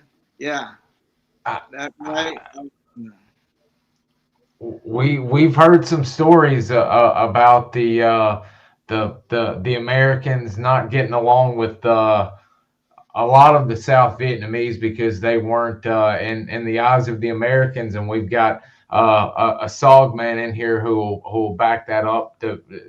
Not that I'm talking bad about anybody, but the aviators would go out of their way to help the SF men, the Cambodians, the Montagnards that were working with the SF men over the Vietnamese 99.9% of the time, that they loved and respected y'all with the Yeah, fullest. I really thank to the here. Like I don't have a chance. Like time I don't know what to say, but this is my story. It's true. I'm not make up, and I wonder if the who the American that time that at 68 at around, I think that around May 68, yeah, uh, at Chao and airfield, and that helped. Yeah, that it's me, and I really thank you them. If without that time, probably I don't know. I don't know how long I could be got died. Yeah. I've got several stories and photos I'm trying to get out to help people get information. And now I've got two pieces of information that maybe we can figure out some of these aircrew guys that helped you out, and especially at Chao Dock. I mean, that's heartwarming to know that the moment they saw y'all were Mike Force men, they were like, get over here, help this man now. Yeah, yeah. They put I was in because they put me in the army truck, crowded with the trash on the top, that with the southern with the whole IV. Yeah, they look because the uniform and so the pad, they know that this is not Vietnamese. No, Yeah, no, he ain't Vietnamese. He's Mike Force, man. yeah. How long was your recovery process for your injury, your shot? Okay, now I answer for you. Before I answer that, I want to give a little bit detail how I got to hospital. Okay, No, yes, yes, yes. when they yeah up only two of us, there's still more space, more room, able to put about two, three, four more, three, four something. So he say they say okay, take some Vietnamese soldier, wounded soldier, put in with me. Then happened the American have to land to rob help Vietnamese hospital to rob the Vietnamese troop out, wounded first. When they land there, all the staff that they work, the medical there, they fool everybody. So nobody look like the American don't know how to say. So they have fooled everybody. I threw myself to the Vietnamese hospital until about 2 weeks. Yeah, about a week later on, that the American able to find me at the Vietnamese hospital, and that's why I stayed there. And they took me back to the camp about a week two. Yeah, they released me. I go back to the camp, and yeah, I'm lucky. I still alive at that time. I mean, it's not not very often that someone gets a neck, a throat, or anything close to that area being shot, and much less recovering and such speed, but also to not have any injuries where you can speak so clearly and be as well as you are now. I mean, that's a testament Oh to you getting to medical care and them taking care of you. I mean, no! amazing. At first, yeah, hard to speak. Couple months later on, yeah. Uh, so after I wounded, I back to the camp. They give me rest about over a month, and then I'm not a combat. That time I they let me stay camp again. We just got security camp for a couple of months for my recovery about wounded. Yeah, until 4, 5, 6 months later on, then back to come back. Yeah. Oh man, that's quite the recovery period, and I mean, for you to jump back in the way you did, just a testament. I mean, that's I mean, I hate even saying this. Most times that a wound like that, and you know, the like you said when we were on the phones, you stayed and fight. The Americans sadly only had year tours and would go home. You know, there you are getting injured, and you know, you're in it for the long haul. So you're right back out there fighting. Oh yeah. Wait.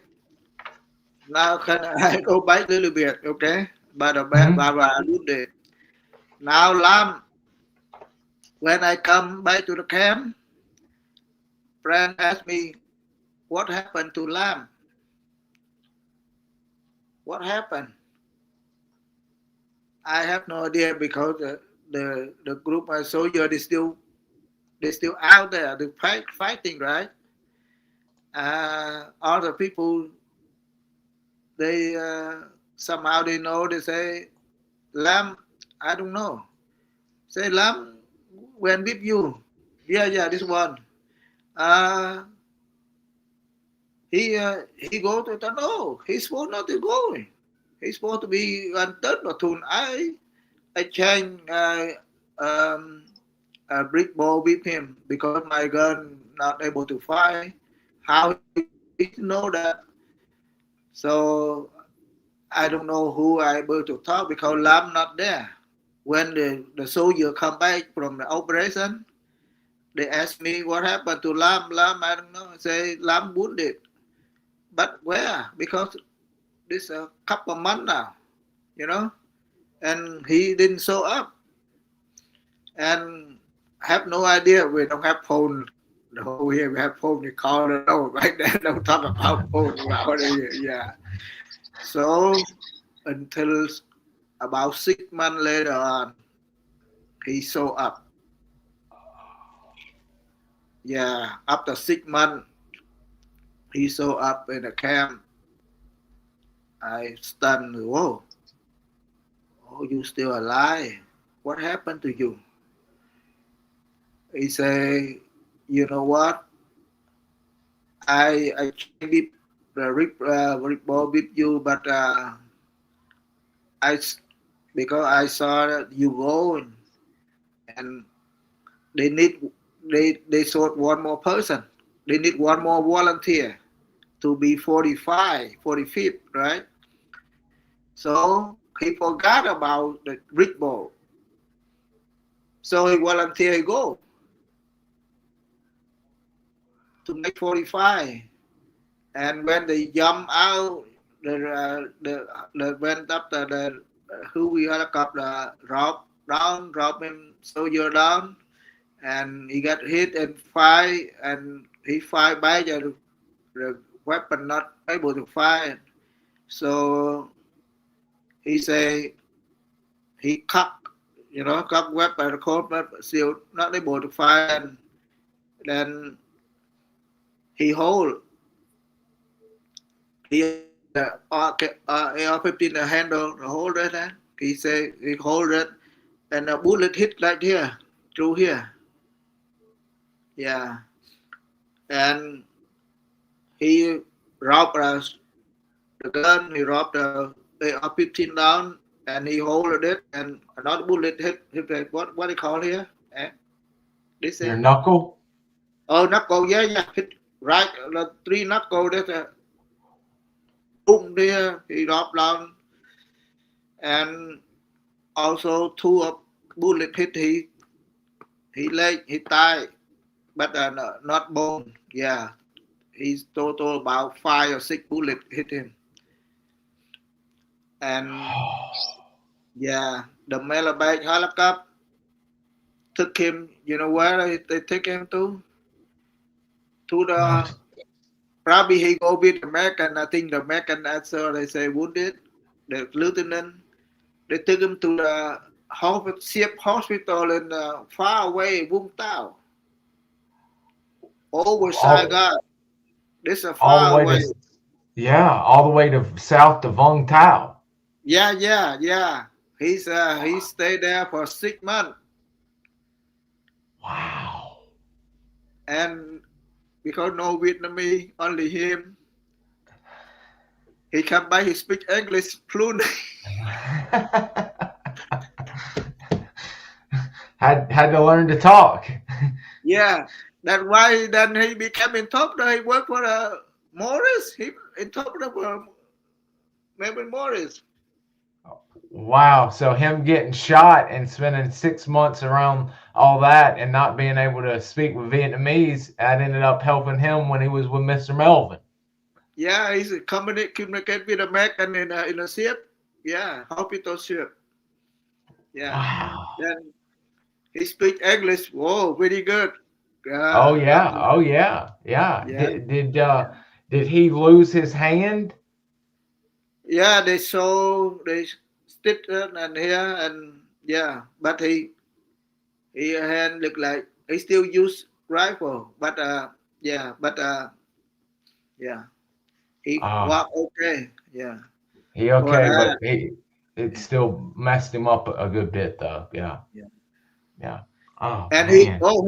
he joined same day with me. He joined army same day and wounded the same time day. That is so wild. I mean, y'all two were y'all's story just interconnects and continues weaving. It's amazing. That's. Oh, excuse me, quick. Yes, sir. That's fine. Hello? Huh? Huh?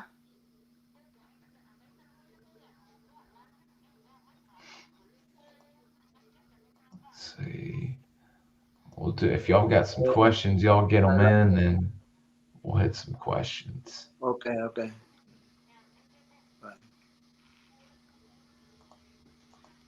Okay, done. And the Blackjack, again, you did such a wonderful job describing it in the operation here. I've always found it so interesting because I was showing you offline the footage of Nui Koto, and you were talking about it as well, and the mountains, y'all were having to climb mountains in full gear, and how heavy it was, and how much you realize, even when y'all were trying to carry as little as possible, just how hard it was under fire getting up those mountains and in those mountains. Yeah, plus as we young and we never have some kind of experience to to do something heavy job, heavy duty, something like that. We don't know that when at that time I thought, wow, I wish I know that I maybe stay camp. You don't worry about the time. But too late. No. And Lam had trouble too. I wrote there. You see about Lam? Yes, sir. I mean, it. I gotta laugh out of where was it? Yeah, trying to dig a foxhole, and you had mentioned you didn't have a pickaxe or anything, and you were busy collecting rocks when someone had asked if you knew about Chao Lam or not, and when he finally started walking up the mountain, and just how tired he was, and beaten down from getting up those hills. How and I'm always curious when y'all are in those situations, in a platoon situation going uphill, what is that like for you guys? Are y'all shooting, stopping, and trying to figure out if they're gonna escape or continue fighting, or what are y'all doing in that situation? Oh, if we the situation while we walk, we don't no engage anything. It's okay. We just walk, walk. But because the young go, they have to the front, the head of the column. They need to have to clear, make sure everything okay. They have to clear some brush, some base, and then before we move up, But we the rear is not much worry, but worry people in front. When they move up, yeah. Plus we worry that the enemy could be stay there, ambush us. Okay, excuse me one moment. It's okay. Yeah. Hello. Okay. Bye. All right, then. And I think we're coming up on 2 hours now, so here in just a minute we'll do some questions, and I think 2 hours is probably good for our part one, and Yeah. we'll figure out for part two if we left anything out or if we want to go straight into FANK or not. But it's amazing there as y'all have gotten to the semi top of the mountain, or getting there, I should say.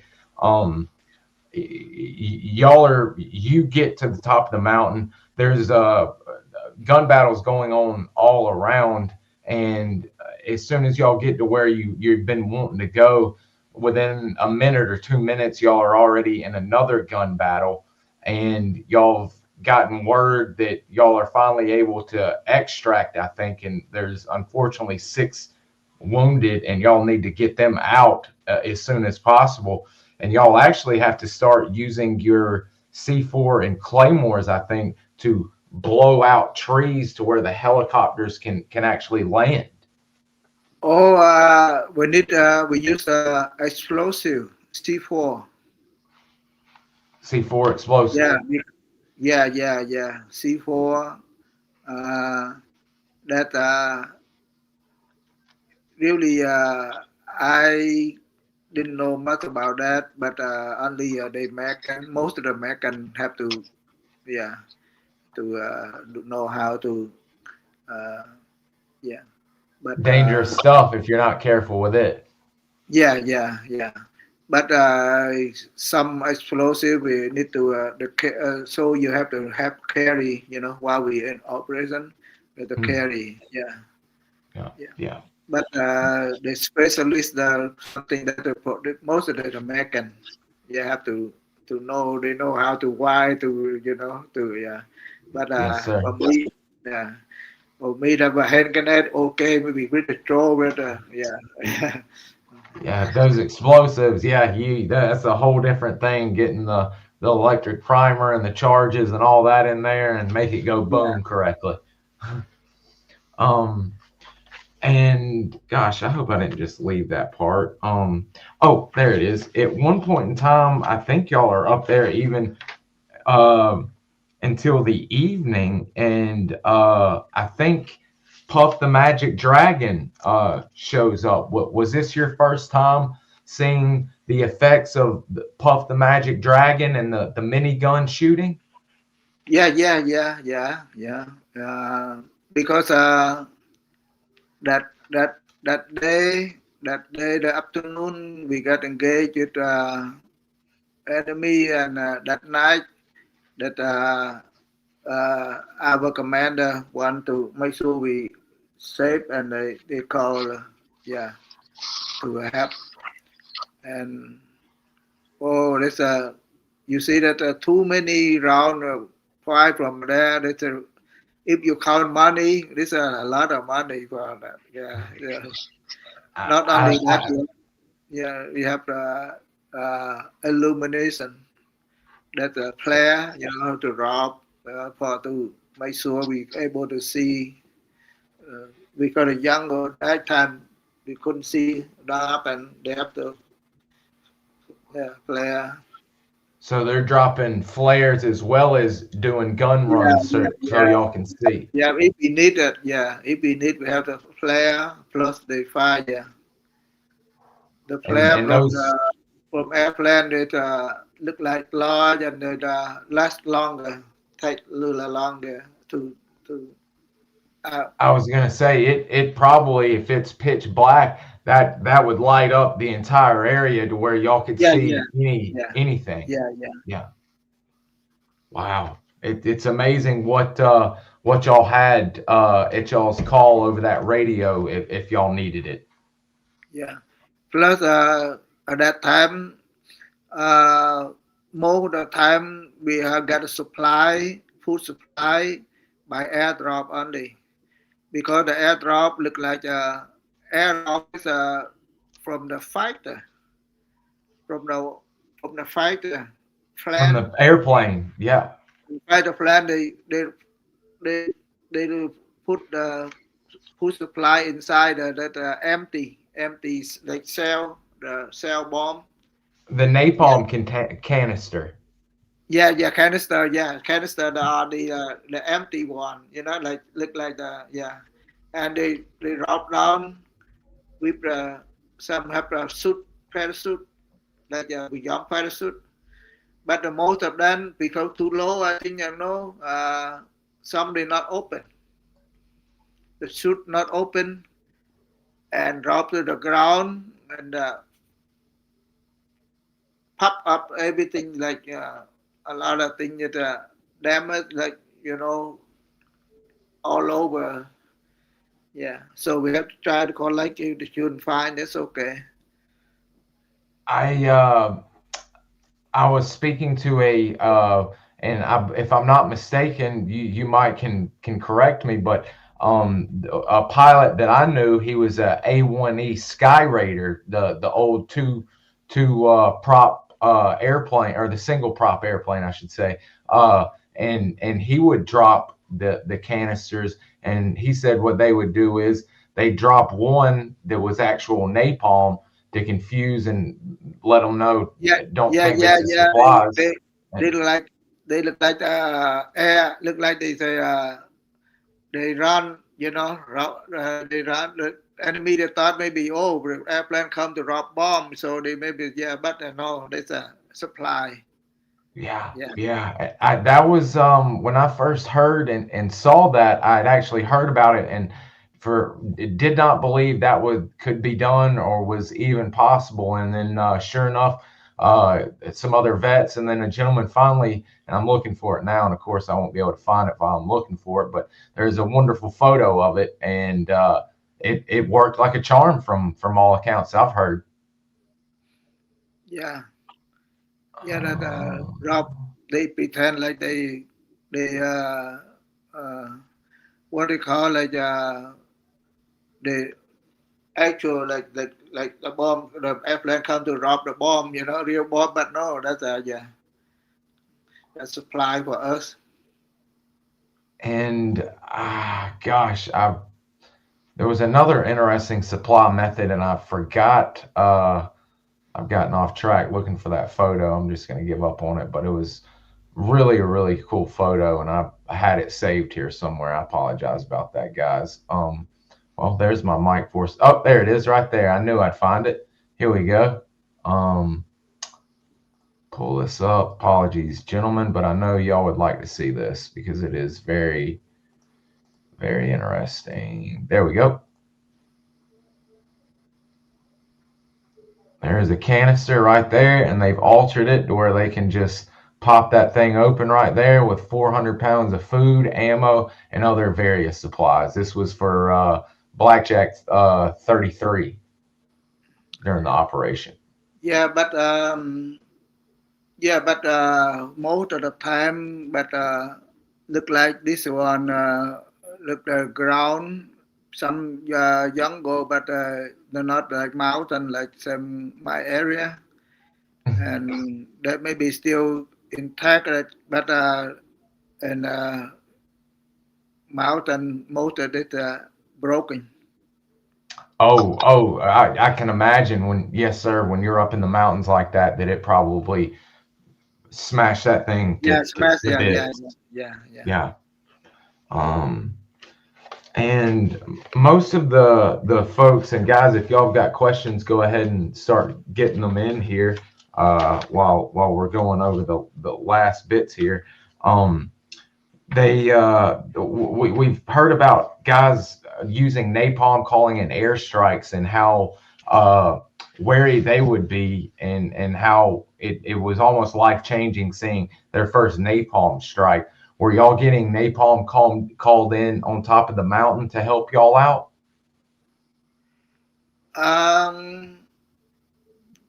Yeah, but there's the Vietnam. In Vietnam, I have no. I just I'm not able. I'm not calling anything, but for American only. Okay. Yeah, but each time we get yeah, something engaged with the enemy that the American have to call. Yeah, they drop most of you napalm. Yeah, napalm bomb. And Man, oh man, those between that and those cobras and the Puff the Magic Dragon, I can't imagine what that must have been like for those VC up there, thinking, gosh, we've got this small group of Americans and Cambodians surrounded. Why in the heck can't we take them? And because they've got unbelievable firepower backing them up.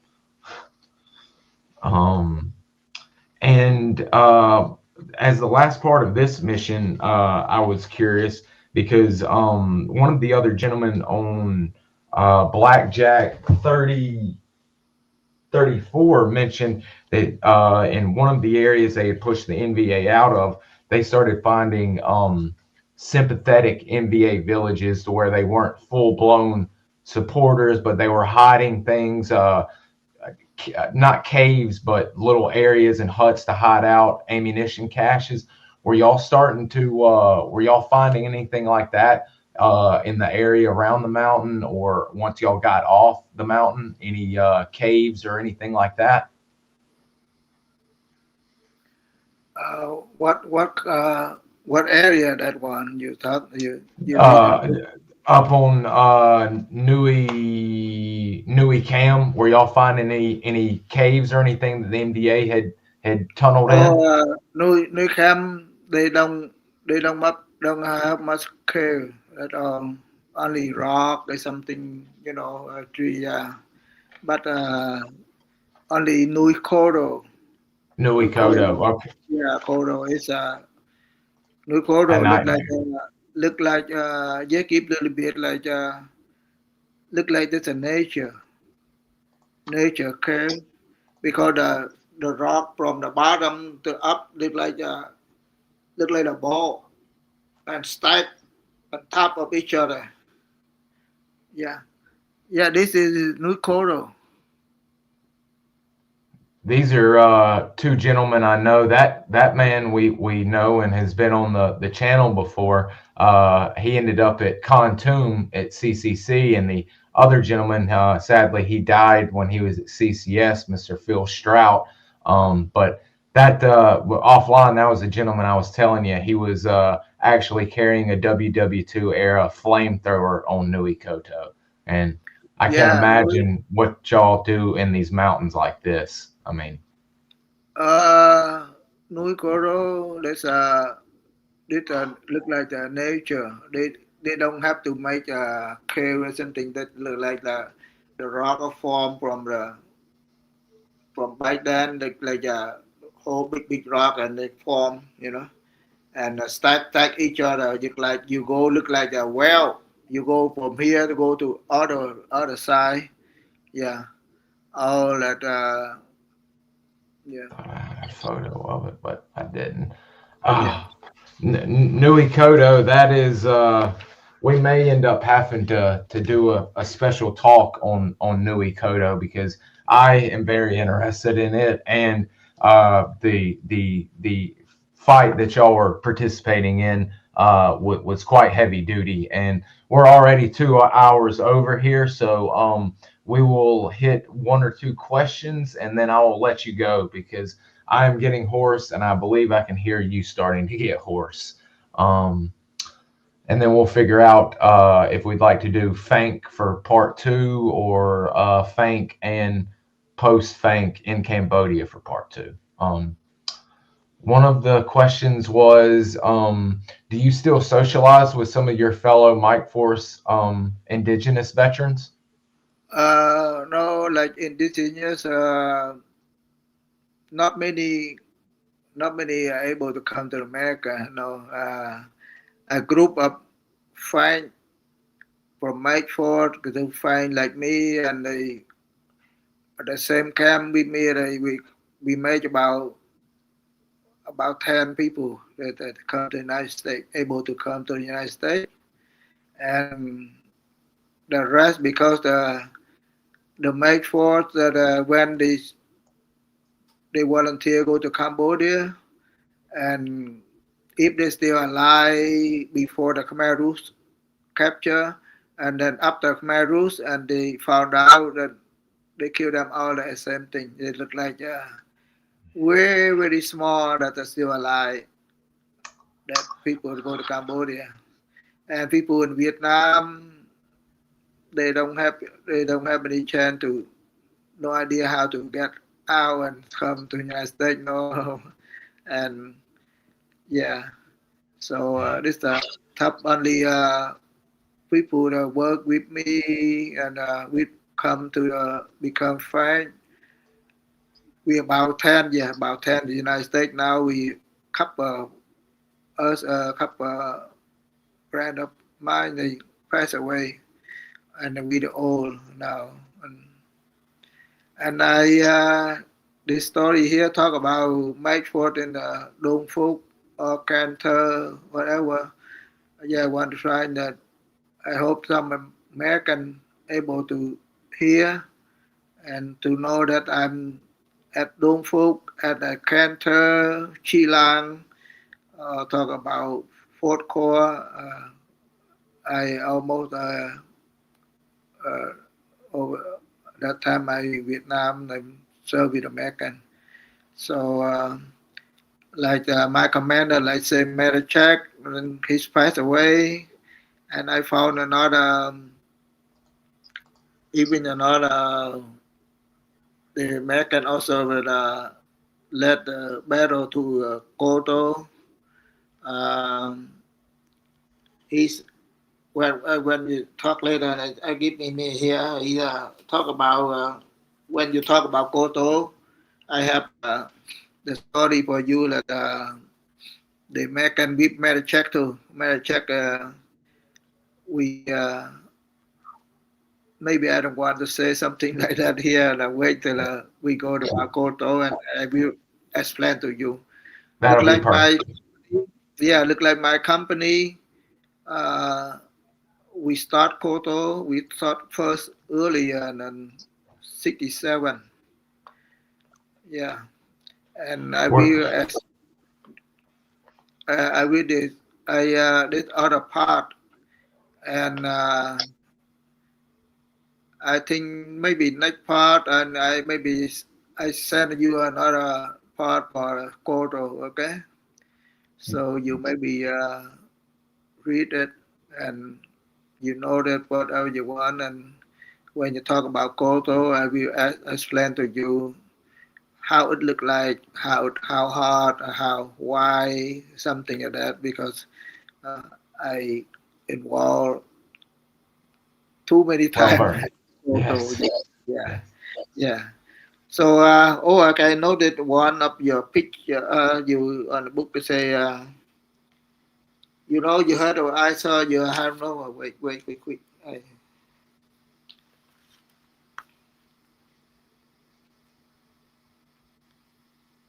Okay, Mr. What? E.L. Woody, right? Mr. Woody, yes, sir. Woody, I talked on but he passed away already, right? He has. Mr. Woody's passed, unfortunately. Yeah, he's live at what Los Angeles or Hollywood something there. So how I know him? Yeah, we you know about the picture of Mr. Morris, Mr. Uh, other American that made for from Cantor. I got from my he's like former commander. He's Thomas Daniel. They say he come to the United States. He said that put Tommy Daniel.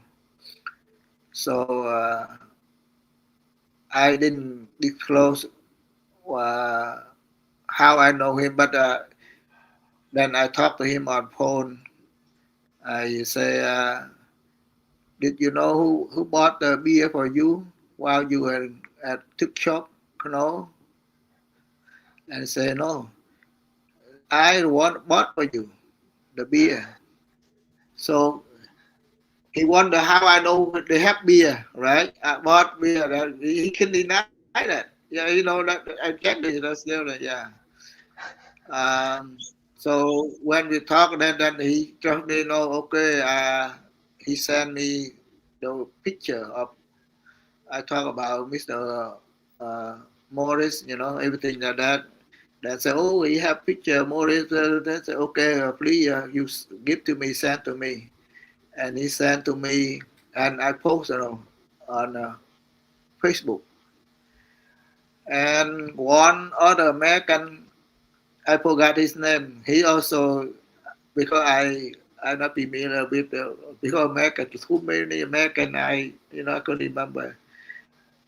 I thought I stole his picture from some kind. He lost from Vietnam, blah blah blah example. And I don't know what to say. I say, no, I get from Mr. Thomas Daniel. And he didn't want to say how I stole your picture because I'm not American. I'm American. I'm a soldier, but I'm not there that time too. And with you, how this a long time ago, and that's why Mr. Woody he have something connect. I talked to him, and he said, okay. I explained to him. He said, okay, Mr. Chao, you don't worry, okay. And he talked to I forgot his name, the American explained to him, say, yeah, I got from the other, from Thomas. If you want to say something, you talk to Mr. Thomas. Um, and that's why everything just calm, no more argue about picture. Yeah. And later on, he created a Fort Core Mate Fort. I have a Facebook here, Fort Core Mate Fort that Mr. Woody create for me. He want me to take care of that place. Fort Core Mate Fort that Mr. Woody create for me. Yeah. I was curious because, like I said, I've been deep diving, well, even longer since we've known each other, but forever. Guys, I'll link this page into the show notes, but this is there's Mr. Riley. That's my favorite photo of him on Mr. Riley. Yeah. These are all, I mean, you can literally type in Dun Fuck over here, or you could type in Mr. Chow's name. You can type in Mr. John Nesbitt, Mr. Don Blues, all of those legends. There's Mr. Chow again, and you can get all you need to off of this page. I will link that into the show notes as well and put it on there for y'all. Mr. Woody, yeah, he created, so he let me to manage that, yeah, and he passed away. Big loss for the community. Big loss. Yeah, yeah. And I think it's a good idea because folks are very interested about FANK and then Cambodia and Khmer Rouge and Pol Pot. But I do think we will have to do a special Nui Koto episode. I know at some point, either part 3 or what have you. But I think it would be a great service for you and everybody that battled at Nui Koto for it to be covered by someone like you that was there as much as you were. Similar data like Mr. Woody, how he trust me, he found out because he want to know. He want me to explain about Nui Koto, right? I then I told him about how we have got support from the group of the on the they were on the ground with the jeep. they have 106 mold and Jeep and refine. That's why I told him it's true because the group of that one of look like his brother or something, cousin something that on a group that support for make for operation at Nuikoro that the one you have you see the reporter about talk about Kodo that 69 no yeah not 68 69 I was there so when I explained the truth so okay yeah that I believe me that know how I know if I'm not there how I know about that situation right yeah then from there even though we talk on the phone and he believed I'm the real person that involved with the battle there and know there's yeah. You've done outstanding work, but not only with the Mike Force page, but also your work with doing documenting and preserving FANK photos. Because other than the men I've spoken to and gotten direct help from them being in it, I've not seen photos or write ups or location coverage done like you've done on your personal Facebook page, which I'll also link to where people can follow all the history that you're sharing. It's just outstanding. It's been a huge help thus far. And I already know based on what we've gotten on the Mike Force, the write-ups for FANK will be outstanding. And I'll be looking forward to that. But we've got See, I think this two one more. here can you see this page you posted Yes, sir. I've got that I one. That's from Leon Sonnenberg. yeah that's the camp that I was there the camp that put three Okay. I see. I'm gonna before we do our FANK episode and we do our little test like we did yesterday. I'm gonna have to show you his photo album and see if you recognize some Americans and some Cambodian troops in there, or you might yeah be in some of yeah them. the three here the three with him that's interpreter uh they they just join Kakukti they knew because they three of them they before that they were served with the uh, first cavalry. Oh, first Cav. Okay. Cap, Wow. yeah. They served with first cap. When the first cap closed down, and then they come to work with us with here. Yeah, three of them, and at least two of them passed away, killed to go to Cambodia. They transferred, but the middle one he stay Vietnam. I don't know what happened now, but the two they no longer alive. Oh, They, that's yeah, terrible. yeah. Hmm. I recognize them three of them. I know that, but I didn't remember the name. But I see that face. I remember. Yeah. Uh, We'll definitely be yeah. going through those photos because I guarantee you you'll be able to spot some people you know. Yeah. I've got a slew of new photos in from some of the SOG vets that are. If you don't mind, you just check with him. It's okay for me to contact with him when just want to share a story, find out what happened after that. Because I after here I go to another friend called Dong Batin. Oh, you were at Dong Batin as well. Okay, Yeah, I was Dong Batin. Yeah. I know several men that were at DBT as well. Wow, we're gonna have the Fank episode is gonna be great. Yes. Yeah. We'll, Hello. we'll Hi. be wrapping up here, guys, in just a sec on part No. one. Okay. Wow. Yeah, I was Dong Batin. Yeah. Okay, that's going to be great. Then we're going to have a good episode for the FANK episode. But we've got 2.5 hours here. We had two more questions, and we'll close it out, and then me and you will start making plans for part two. But let me once we get off, I'll put this up. What does the dragon tab mean? I'm not sure if he's meaning on a Mike Force uniform or the FANK uniform. Which one? Which one? We have picture. I'm not sure. Maybe he'll comment and let me know which one he meant, because I'm not sure which one he meant. Red Devil was curious. Are you trained, or were you training in martial arts as a younger man?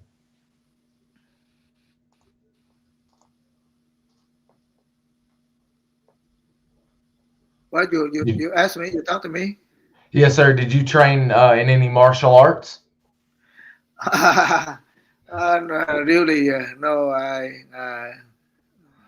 Just the basic hand-to-hand you get taught when you join the Mike Force. Then. No, this they just yeah, just show you how to, yeah, but you train to become strong, yeah, but when you training, they show you how, Yeah, and you're not trying to use fists in this game. You'd prefer to keep them at guns distance. When you're doing hand-to-hand combat, that's not good. Yeah. Not good at all. Yeah.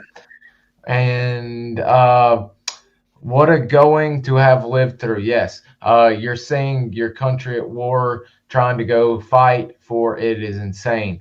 Do you think America would have this issue? I guess he's meaning, do you think America would have issues getting people to fight? Oh. Hello? Sorry about that, guys. It's okay. Phỏng vấn với bạn Mỹ. Đang phỏng vấn với bạn Mỹ. Vụ lính đó.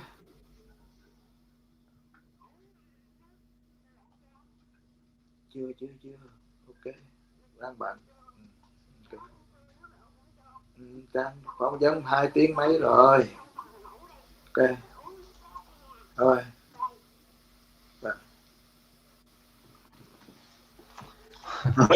Sorry. It's fine. And our last question was based on you seeing your country go to war and people fighting for it and to stay free. He's asking, since you live in America today, do you think America would have an issue getting men to fight for their country like you Vietnamese and the Cambodian did against the North Vietnamese and the communists? Yeah, because you see, you live with the depending where you live with the government of South Vietnam that time. You need to, if you think the government okay, you have to support government. You have to fight, right? But like now, because they look like they see they won the war and the North. Now the new government they say the other government, the previous government is bad, and whatever they think. But when you live with like I come to the United States, and I need to support not United States. If something happen to United States, I have to defend, or to have to protect. Yeah. So if you are alone, that's why the others, but that's why the communists, they say when they deliberate, they take over South government, and then the North government, they say, why you don't blah blah blah. It's hard when you you know what I'm saying?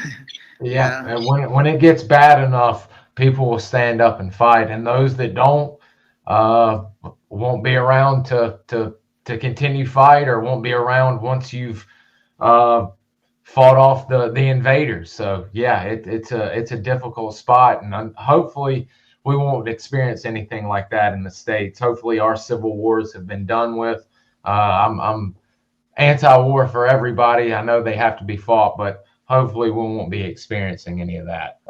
Hopefully we're long gone with that. But uh, everyone is wanting me to tell you thank you for your service, and they're greatly enjoying you joining us. And um, we're going to have you again, of course, for a part 2 and maybe a part 3. But for us closing out today for part 1, is there anything you'd like to say before we shut down for today?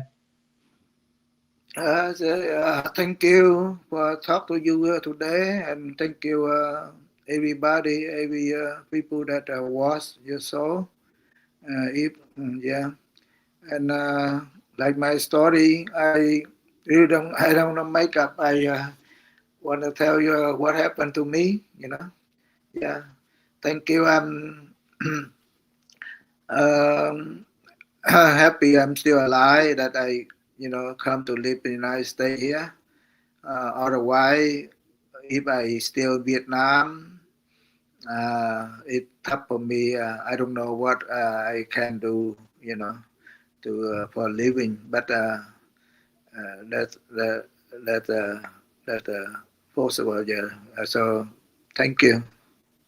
Thank you. As our first indigenous Cambodian, Vietnamese, South Vietnamese soldier to fight against the communists, I got to say thank you very much. And it's been an honor, and we are all very much looking forward to continue on and hearing about the FANK journey, and then you going back to fight Cambodia and the Khmer Rouge. I know that's going to be a moving part of the story. And guys, stay in touch. I will have Mr. Chau's Facebook and the 4 Corps Mike Force history page linked in the show notes.